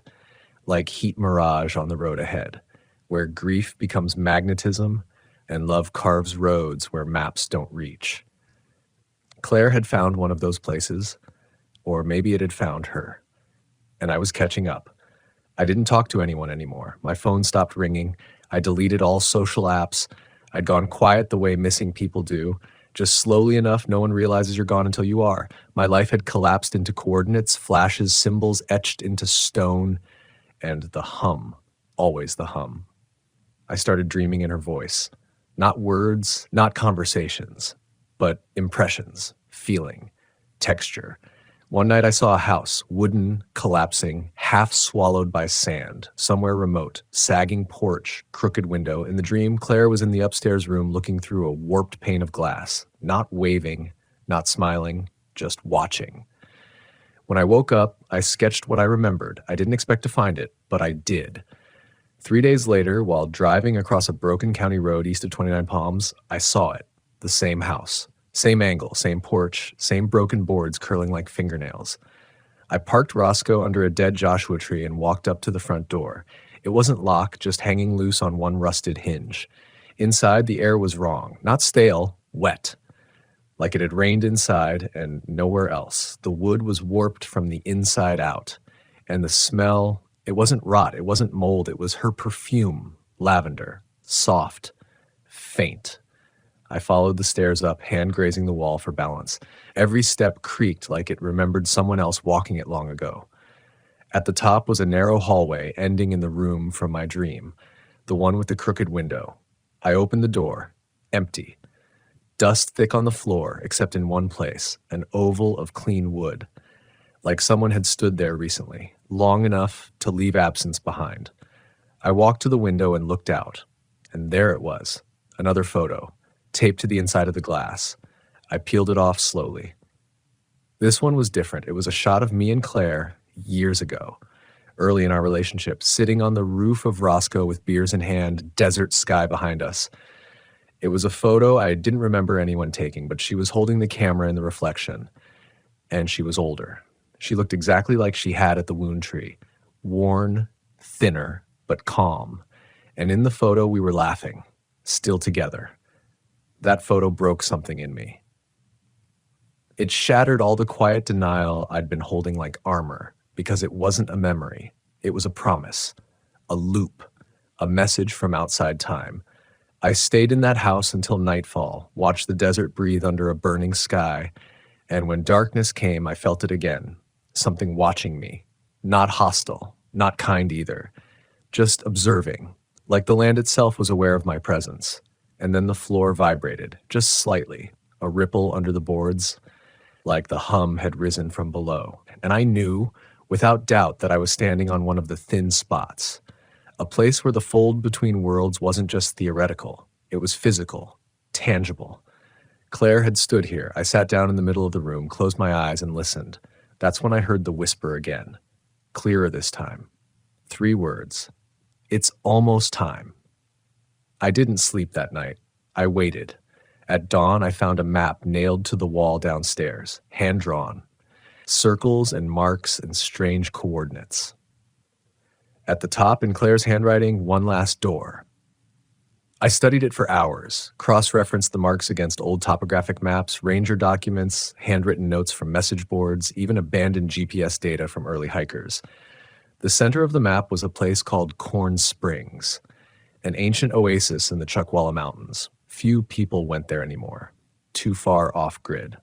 Nothing left but the ruins of petroglyphs and a trickle of water that never fully dried. That was the final marker. I left that afternoon. As I drove through the parched basin, something shifted inside me. I wasn't chasing anymore. I was arriving. Roscoe groaned on the ascent into the canyon, gears grinding like reluctant teeth. At the summit, I saw it, the ruins of an old stone wall, just as marked on the map. Behind it, a path cut through the hills like a scar. I parked and hiked in. No photos this time, no whispers, just presence. The air was charged. Every sound echoed too far. Every shadow stretched too long. The further I went, the quieter everything became, until it was just my breath and the hum. At the edge of the canyon, I found the door. Not a literal door, not wood and hinges, just a split in the stone, too symmetrical to be natural. Tall, narrow, rimmed with spiral markings, just like the wound tree. I stood there a long time. On one side, the world I knew. On the other, the place Claire had gone. I looked back once, Roscoe in the distance, small against the horizon. My life, my memories, my grief. And then I stepped through. The air changed the second I crossed the threshold. It wasn't just cooler, it was older. That's the only way I can describe it. Like I'd stepped into a place where time was tired, where the rules had grown thin from being stretched too far for too long. The path on the other side wasn't a trail. It was a slope of smooth, black stone, curving gently downward as if carved by flowing water that hadn't existed in millennia. The sky overhead was dark, but not like night. It was blank, a gray void without sun or stars, glowing just enough to see. The hum here wasn't under my feet anymore. It was in me, resonating with my bones like I was a tuning fork someone had struck long ago. And I wasn't alone. There were others. Not people, not exactly. Shapes, figures, moving just at the edge of vision. Too tall, too slow. Their silhouettes shifted as they walked, like they were made of layered transparencies. I couldn't see faces. I couldn't hear footsteps. But I felt them noticing me, watching without interest, as if I were expected. I followed the path without thinking, without fear. Somewhere in the hum, Claire was waiting. The walls closed in around me, black stone curling higher on both sides, marked with spirals, glyphs, and faint outlines of human forms, some with stars where their eyes should be, others with no faces at all. The carvings pulsed faintly, like veins under skin. Then I reached the gate. A sheer wall of polished obsidian rose before me, and in the center, a circle cut perfectly into its surface. At its base was a handprint, small, familiar, worn smooth from time. I pressed mine to it. Nothing happened, but I felt something, like an old engine turning over for the first time in years. The wall rippled and opened. I stepped through into silence. Not the silence of night or solitude, the silence of unbeing. The space inside wasn't a room. It wasn't even a place. It was a fold, a crease in the universe where direction collapsed, where time bled inward instead of forward. Shapes hung in the air like constellations underwater, images I couldn't understand, languages that weren't written but felt. And at the center of it all, floating just slightly above the floor, was Claire. She wasn't older. She wasn't younger. She just was. Eyes closed, hands at her sides, breathing slow, and around her body, the hum rose and fell like a tide. I stepped toward her, heart tearing itself open with every beat. Claire, she opened her eyes and smiled. There was no surprise in her face, no fear, just recognition, like I'd finally caught up to a conversation we'd started in another life. You came, she said. Her voice was clearer here than it had ever been in the hum.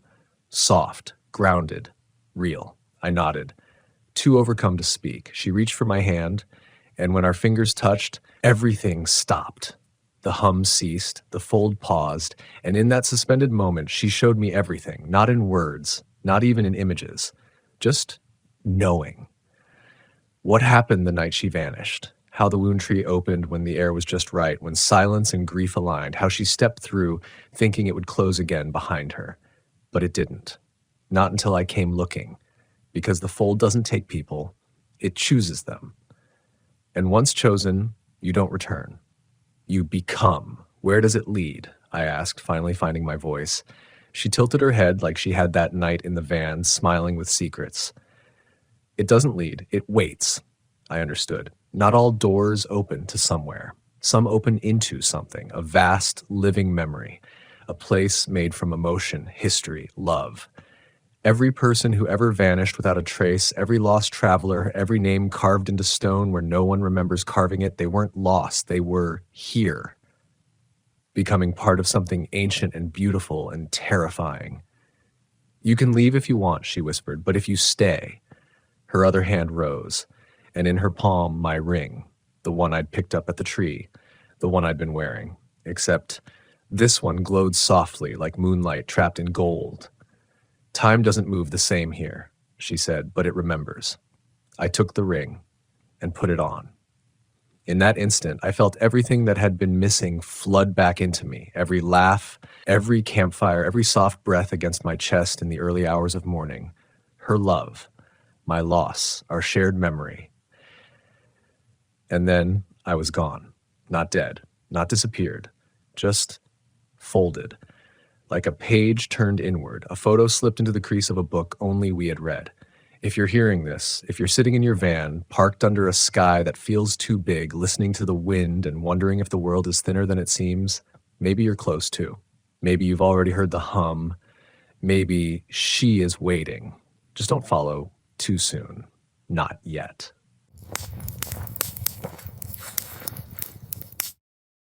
Story 5. We parked the camper just off a service road that didn't appear on any map, about 30 miles west of Winslow, where the desert opens up like a drained sea. No fences, no other travelers, Just the flat stretch of Arizona land and a sky so big it felt like it would swallow the horizon before dinner. It wasn't our first time boondocking, but something about this spot made me feel like we weren't supposed to be there, not in a trespassing way, more like we'd stepped outside the usual folds of the world. It was early evening when we finished leveling the rig. Warm air buzzed with static from insects we couldn't see, and the sunlight came at a sharp slant, making the dry grass look like brittle wires. My partner, Jess, was already inside organizing the kitchenette, talking through the window as I hooked up the solar array. Her voice, clipped, practical, muffled through the screen. I don't remember what she was saying. I just remember it stopping. A lull fell over the land. Not silence, no, it was deeper than silence, like something paused, something listening. I looked up. No birds, no wind. The heat held still like breath trapped under glass, and then Jess's voice came again, but it wasn't from inside the camper. It came from somewhere behind it. Did you remember the extension cable? Same tone, same cadence, same words. I ducked under the solar panel and leaned around the corner, expecting to see her crouched behind the rear hatch. No one. Jess? A pause. The air snapped back to life. Cicadas, faint wind, the quiet churn of desert heat radiating off metal. I climbed back inside, a little confused. You just asked me about the extension cable? I said. She blinked. I did? I looked at her more carefully then, but she was barefoot, peeling foil off a sandwich, clearly hadn't left the rig. Forget it, I muttered. Must have heard an echo. But the desert doesn't echo like that. It absorbs, it swallows. That night, I couldn't sleep. Not because of any particular sound, quite the opposite. The stillness returned, and with it came the impression that something was close, not visible, not tangible, just present.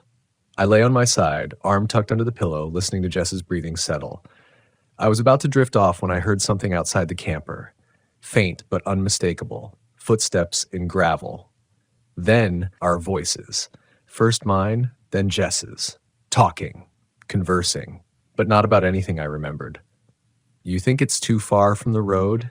Nah, it's quiet, peaceful out here. We'll stay 2 nights, then head north, unless the weather turns. The words came slow and muffled as if spoken just beneath the windowsill. But they weren't memories. They were conversations we hadn't had. I sat up, listening harder. Jess stirred but didn't wake. I slipped out of bed, bare feet on the cold floor, and pulled the curtain aside just enough to peer out the narrow window. Nothing. Just the dark hulk of desert stretching into black. I checked the other window, same thing. But the voices continued, our voices. Echoing faintly, looping back over the same phrases like a tape reel stuttering. Stay 2 nights.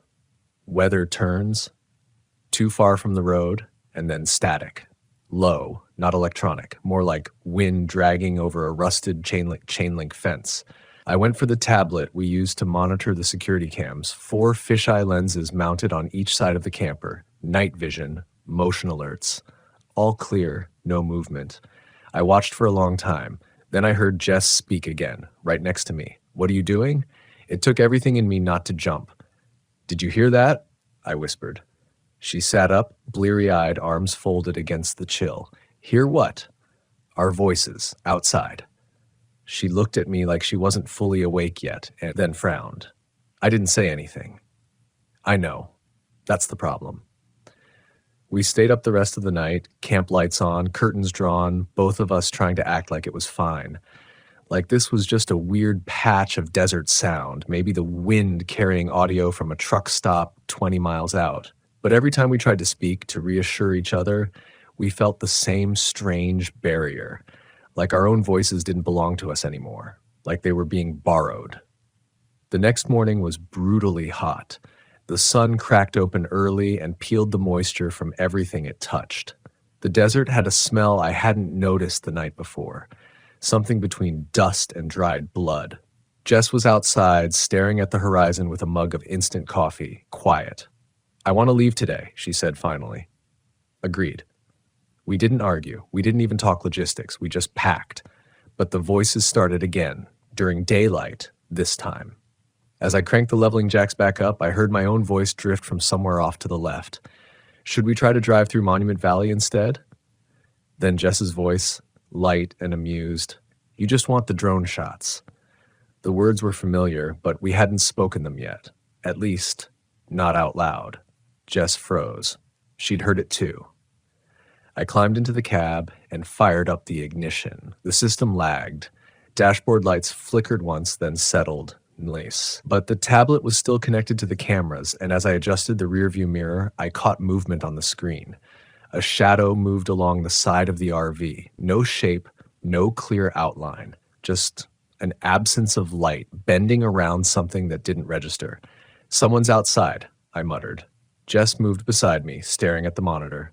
Where? I flipped through the cams. Nothing. No, she said suddenly, pointing. Go back. That frame. I tapped back one screen. There. A single still image, someone, something, standing at the edge of the frame. Blurred, but familiar. It was me. But not me now. It was me in a gray hoodie I hadn't worn in weeks, and my face, blank. No expression, just turned toward the lens like I'd been waiting for the shutter. I zoomed in, the pixels smeared and warped, but I knew my own posture. Knew the little scar under my chin. That was me. I hadn't been outside all morning. We stared at the screen, neither of us speaking. Then came the third voice, from outside, from nowhere. Not mine, not Jess's. A low drawl, male, raspy like wind through grit. I wouldn't go just yet, it said. Not while you're still inside. I didn't move. Jess didn't either. The voice came from the driver's side, low, conversational, almost thoughtful, like someone sitting by a campfire talking into the flames. Not loud, not aggressive, but it reached through the walls of the RV like breath on the back of your neck. I wouldn't go just yet, it repeated. Not while you're still inside. That word, inside, didn't feel like it referred to the camper. It felt bigger, like inside us. I killed the ignition, suddenly afraid the engine might listen too closely. Jess was staring at the window, hands white-knuckled on the edge of the passenger seat. She whispered, "What the hell is this?" I didn't have an answer, but something had shifted. The air felt metallic now, dry but charged, like the desert was about to crack open and reveal something underneath the dirt. I reached for the door handle, not to open it, just to hold it, anchor myself. Remind myself the camper was real. I want to see it, Jess said suddenly. No, I snapped. We keep the doors shut. She shook her head. We already saw you on the cam. What if there's more? Exactly. She turned toward me. Eyes flicking, focus. What if that wasn't you outside? What if it will be? That hit different. That stopped me because deep down I'd already thought the same thing. That voice outside, our voices, were talking in loops that hadn't happened yet, conversations waiting to be had. And the figure on the screen, maybe it was me. Just not yet. Jess stood up and went for the tablet. Her hands trembled slightly as she scrolled through the feed. The desert outside looked too still. No shadows, no breeze, like a photograph trying to remember how to move. Then the audio kicked in. We hadn't turned the mic on. The cameras weren't even supposed to record sound. But the speakers buzzed to life, scratchy with wind and static. Then a voice. My voice. Jess, it said calmly. You're standing too close to the door. She backed away instinctively. So did I. Then came her voice from the speaker. Don't worry. He doesn't know yet. More static. And then the drawling male voice again. He will. They always do, but by then it's already behind their eyes. I ripped the tablet from the stand and pulled the battery. The screen died. I threw it onto the floor like it might burn me. Silence, except not quite. Now we could hear them clearly. Our voices. Outside. Not yelling, not threatening, just talking. Like we were having a nice morning walk around the perimeter of the camper, saying things we hadn't said yet, things we weren't supposed to know.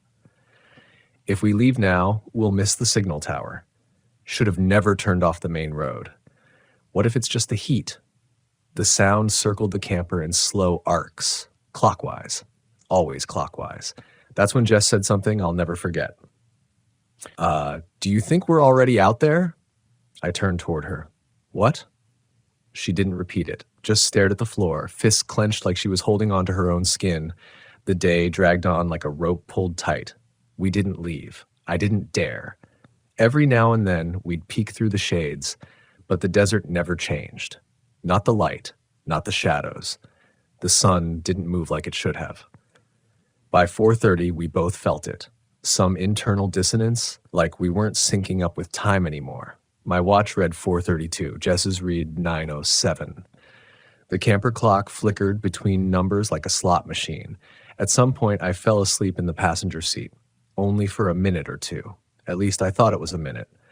I woke up to Jess shaking me. "You were talking." I sat up straight. "What?" "You were saying things to someone outside." I didn't remember it. My throat was dry, my head hollow, like something had been emptied out. Jess looked terrified.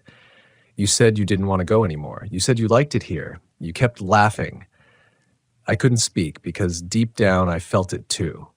The weird comfort of the stillness, the temptation to stay, to forget roads and maps and signals. It made no sense, but it felt safe. Then something knocked. Just once, on the back door. Knuckles. Slow. Deliberate. I went cold. That door doesn't have stairs.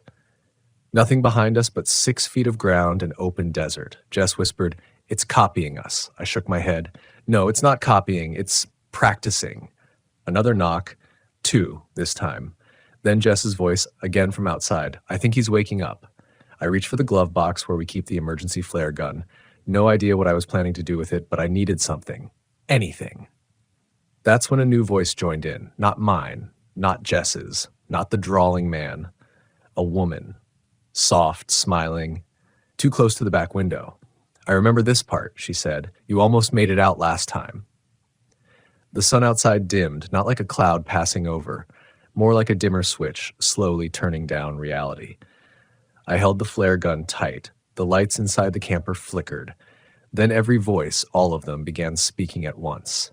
Our arguments, our jokes, our fears, and something deeper underneath. Words I didn't understand but felt. Static rose again, like the desert was trying to tune into itself. The air smelled like ozone and burnt copper, and then silence. So sudden it felt like a punch. Everything stopped. Except for one thing, a whisper. Right at the back door. Inside now. I turned to Jess, but she wasn't looking at me. She was staring at the door like it had just called her by name. The back window's shade was drawn tight, but I swear I saw the faintest change in light. A silhouette. Someone standing just on the other side. Perfectly still, like they were waiting for us to acknowledge them. Or forget we weren't them. Jess backed away slowly, keeping her eyes on that window, her mouth working through a thought she couldn't shape. "Why does it sound like us?" she whispered. "Why do they know what we're going to say?" "I don't know," I said, gripping the flare gun tighter, "but I think they want in." She shook her head, barely audible. "No, they don't want in. They want us out." That sunk into me hard, like a weight behind the ribs.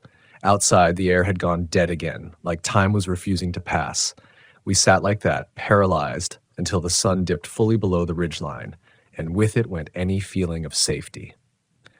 Darkness in the desert isn't like anywhere else. It doesn't hide things. It reveals what's already been waiting. The stars above were too bright, too numerous, and yet the ground below them felt blind. I crept over to the side window and peeled the shade just a hair. The desert looked paused. No wind, no motion. But there were footprints circling the RV, hundreds of them, some large, some small, all going clockwise in a worn spiral, as if something had been pacing around us over and over, dragging our voices behind it. And in the middle of those tracks, no more than 10 feet from the camper, stood a figure. Still, backlit by moonlight. It was Jess. Not just similar, exact. She stood with her hands at her sides, staring directly at the camper. I couldn't breathe. "Jess," I whispered, "you need to see this." She didn't move. I wasn't even sure she heard me. I backed away, eyes still locked on the doppelganger outside, and turned to the real Jess, who was now frozen, one hand hovering inches from the back door handle. Her eyes were wide, glassy. "Jess," I said, more urgently, "step away from the door." She didn't blink. I rushed forward and grabbed her arm, pulling her back. Her skin felt ice cold. "What were you doing?" I asked. She blinked slowly. Then again, her breath hitched. She said I could leave. My stomach turned. Who said? But she just stared at me like she didn't understand the question. I guided her to the bench seat and forced her to sit. Her hands were shaking violently, her breath shallow. I wrapped a blanket around her shoulders and shut every latch and lock I could find. The camper felt tighter now, smaller, claustrophobic in a way that wasn't physical. The lights inside dimmed one by one until we were left with the emergency strip above the door. That's when the static returned. But this time, it was inside. The speakers from the dead tablet crackled to life again, impossible, with the battery pulled out and wires disconnected. And then, my voice, I think I should open the door. Jess looked up, eyes swimming with fear. The speakers continued. Jess's voice, you're right, it's time. Then laughter. Ours, layered over itself, warped and distant. Then silence. And then a knock, slow, rhythmic, on the driver's side this time, 3 times, followed by my own voice, faint and eager. We're not afraid anymore. Jess stood up. Turn it off. I can't, I said. It's not on. The camper lights surged suddenly, brighter than before, then cut to black. The speakers buzzed again, and then a new voice. One I'd never heard before. Young, male, nervous. Is someone in there? It didn't come from the speakers. It came from outside. I rushed to the front of the camper and looked through the windshield. Headlights, a small van, parked maybe 50 feet away on the same dusty service road we came in on. A flashlight clicked on, sweeping across the front of the RV. A real voice, a real person. The flashlight beam landed on the side window, paused, then darted away. Then the voice again, louder this time. Hello? Are you okay in there? We heard some weird noises.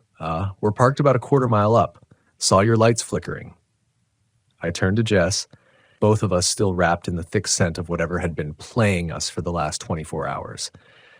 She nodded. I hesitated, hand hovering over the door lock. I had no way of knowing if this was real, but it felt different than the other voices. I opened the door. Cool desert air rushed in. The guy with the flashlight took a cautious step back, shielding his eyes. He was real. Sweat on his collar, a dirt-crusted van behind him. Wide-eyed and confused, but real. Are you guys okay? He asked. We thought you might be, I don't know, stuck? Jess appeared behind me, pale but steady. We need to go, she said. Now. He nodded slowly, still scanning our expressions. You're not the first people we've seen out here acting strange. My brother, he saw this couple 2 weeks ago, just standing outside their rig, talking to no one, saying things in each other's voices. I felt the blood drain from my face. Jess was already climbing into the driver's seat. I turned back to the guy. What happened to them? He shrugged, stepping away. He said he came back the next day and they were gone. But there were footprints, just like these. He pointed to the spiral path around our camper. Then he said something that's never left me. They were inside the prints. We left everything behind, drove straight through the night, didn't stop, didn't talk. But just before dawn, as the last shadows of the desert faded behind us, Jess broke the silence. What if that wasn't the first time we've been there? I didn't answer, because I couldn't shake the feeling that somewhere, back in that desert, we were still circling the camper, saying things we hadn't said yet, waiting to be let back in. We didn't go back to Arizona after that. Didn't matter how far we drove, Nevada, Utah, Colorado, we never took the desert roads again. Not the empty ones, not the ones without towns, not the ones where the horizon feels like it's pressing down on you. We stuck to noise, to motion, to people, something with gravity. But what happened out there, it followed.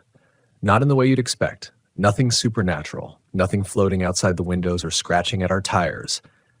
It was subtler, inside things. It started with the radio. First time was somewhere near Monticello. Jess turned it on just to break the silence. Local station, country music, ads for tire repair and cattle feed. Then it cut right in the middle of a song.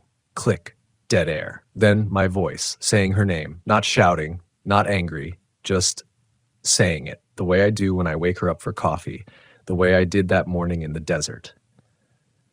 Jess. She looked at me, her hand hovering over the knob. I reached out and killed the power. We rode in silence the rest of the way to town. Neither of us said it out loud, but I know what we were both thinking. The radio had no mic input, no recording, no way to play us. It wasn't us. It was them. We checked into a motel that night, something we hadn't done in weeks. Rooms smelled like mildew and pool chemicals, but it had solid walls. Power, TV, neighbors, normal. But even in that bed, surrounded by man-made noise and low-watt lamps, I heard it again, right before I fell asleep. Jess's voice, not beside me, across the room, quiet, speaking something I didn't catch.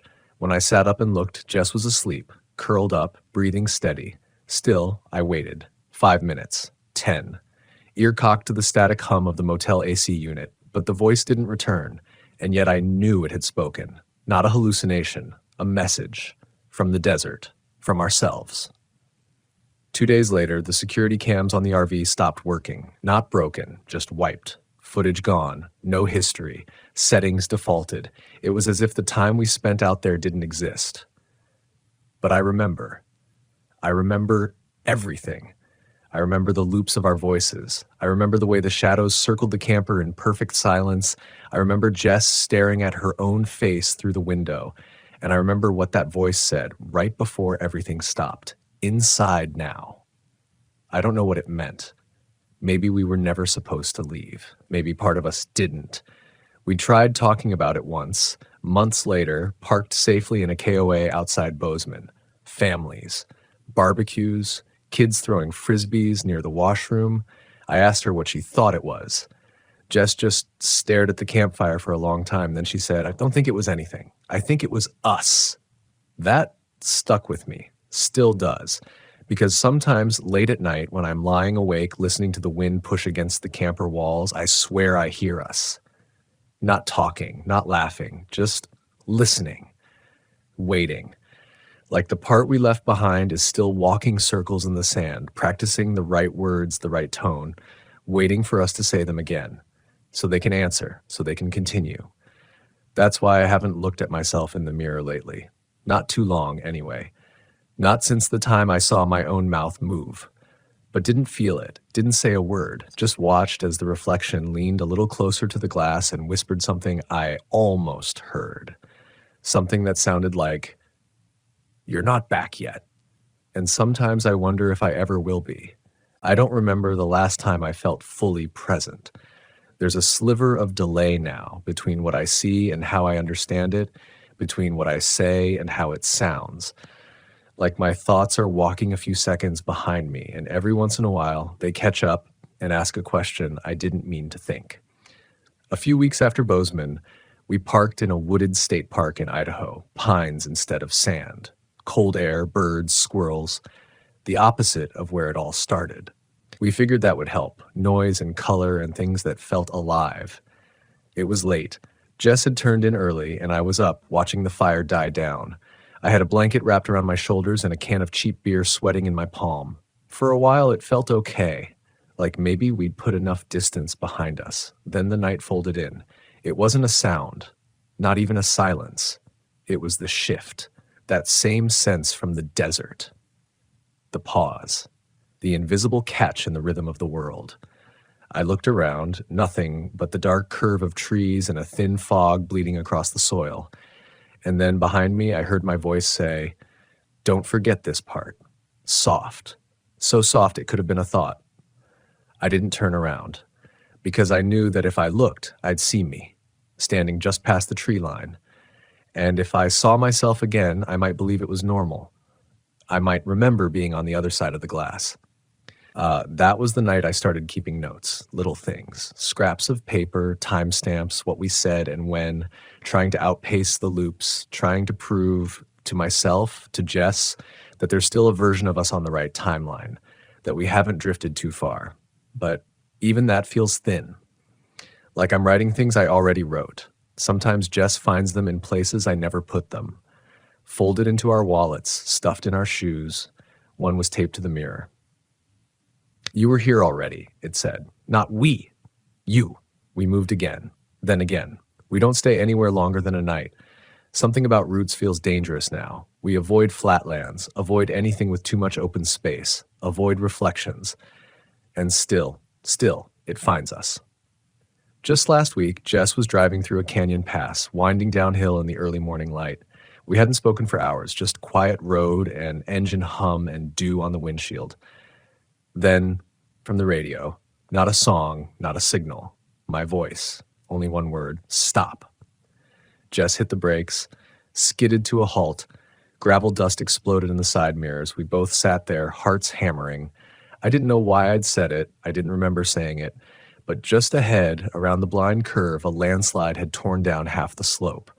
The road was gone. If we'd kept going, we would have died. So now the question isn't just what is it? Now the question is, what part of us stayed behind? And what knows more than we do? That night, Jess didn't speak, didn't eat. She sat by the back door with her knees pulled to her chest, staring at the floor like something was whispering from underneath it. I asked if she was okay. She nodded once, then finally said, "Do you think we ever left?" And I told her what I still believe, even if I can't explain it. I think we left the camper. But the camper didn't leave us. That seemed to settle something in her. Not calm, exactly, but agreement. The kind you make with a storm that's been circling too long. That night, I dreamed of the desert. I was standing in the spiral of our voices again, but this time I could see the sound. Little slivers of light like fish swimming through air, whispering versions of ourselves, looping back over and over. And in the center of the spiral was a doorway.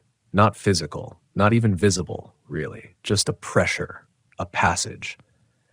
And behind it, something was waiting. Something with my face and Jess's hands, and a voice that sounded like both of us saying, "You remember, you just don't know when." I woke up gasping. Jess was already awake, sitting upright, staring at me. "I dreamed it too," she said. "We haven't dreamed since, not in a way we remember. But sometimes in the morning I wake up with sand on the floor, grains of it, pale and dry, and once drawn into the condensation on the inside of the window, a finger had written a single word, again. And that's the part I'm scared of most. Not the voices, not the loops, but the idea that the desert didn't take us once. It's taking us every time, and we just haven't caught up yet. We stopped driving last month. Not forever, just long enough to breathe. We found a spot somewhere in the mountains of northern New Mexico near a fire road that hadn't been used in years. Tall trees, soft earth, cold air that cracked our skin at night and forced us to huddle close under thick blankets. There was no signal, no noise but the creak of wind through pine. It felt like the furthest we could get from the desert, and maybe that's why we stayed. But even here, it started again. It began with the mirrors. I was brushing my teeth one morning, steam fogging up the tiny bathroom mirror, when I noticed something off. Nothing obvious, just a delay. I wiped the glass and watched my reflection move a fraction of a second too late, like it was still deciding how to mimic me. I stared at myself until my eyes burned. Then, finally, the reflection whispered, "Found you." I didn't tell Jess, not right away, because part of me needed it to be mine. Needed it to stay contained, unspoken, like saying it aloud might invite it into the room. But Jess knew something was wrong. She always does. That night, she lit the lantern early and pulled out her journal. She writes when she doesn't want to talk. Her handwriting is neat, small, methodical. She let me read it, every entry from the past 2 weeks. They were all the same. Different dates, but the same exact words. "I think it's safer if we don't speak today. I think it's safer if we don't speak today. I think it's safer if we don't speak today." Over and over. And at the bottom of the last page, something had been scribbled in, different pen, messier, rushed. "You already said this part. Let me try now." I looked at her. Her eyes were wet. She said, "I don't remember writing that." We didn't sleep much that night. The wind kept pressing against the camper like a tide rolling in. It wasn't loud, but it had rhythm, like breathing or listening. At one point, Jess reached out in the dark and gripped my hand hard. "There's something I've been hearing," she said. I waited. She whispered, "Sometimes it's just you, talking like you're right next to me, and sometimes it's not quite your voice." My throat tightened. "It sounds like you're learning, like you're trying to remember how to sound like yourself. We didn't speak after that. We just lay there silent, letting the cold press in. Sometime near dawn, I heard footsteps outside, soft, deliberate, gravel shifting beneath slow weight. They moved once around the camper, then stopped near the door. No knock, no voice, just presence. And then I felt something I hadn't since the desert, that pressure. The one that says the world isn't lined up quite right, the one that says you're not alone in your own body. I closed my eyes and listened. Then I heard the whisper. Not from outside, from inside. Right behind my ear. Let me tell it this time. I sat up. The room was empty. Jess still asleep beside me, mouth slightly open, breath steady. But the voice hadn't gone. It was still there. Inside my thoughts. Not pushing, not shouting, just asking. And that's the part that haunts me more than anything else. It doesn't want to hurt us. It doesn't want to scare us. It just wants to be us. To talk like us. Think like us. Remember like us. To take over the telling. And slowly, word by word, it's doing just that. I know this because sometimes when I reread what I've written in this journal, I come across whole paragraphs I don't remember putting down. Sentences that sound like me, but aren't quite right. Little things. An extra word, a different tone, a phrase I've never used. And then, tucked between the lines, I find messages like this. You rest. I'll take it from here. Or, they trust me more now. Or the worst one, you've told this story too many times. That's why I've decided this is the last time I'll write it. Not because I've stopped believing it happened, but because I'm afraid of how much of me is still doing the telling, how much is echo now. How much is just looped static walking the spiral? I think Jess knows too. She hasn't said anything in days. Just draws circles in the condensation on the window, clockwise. Always clockwise. We're leaving in the morning. Heading east, somewhere with seasons, with water. Somewhere the desert can't follow. But I know it will, because it never really wanted the land.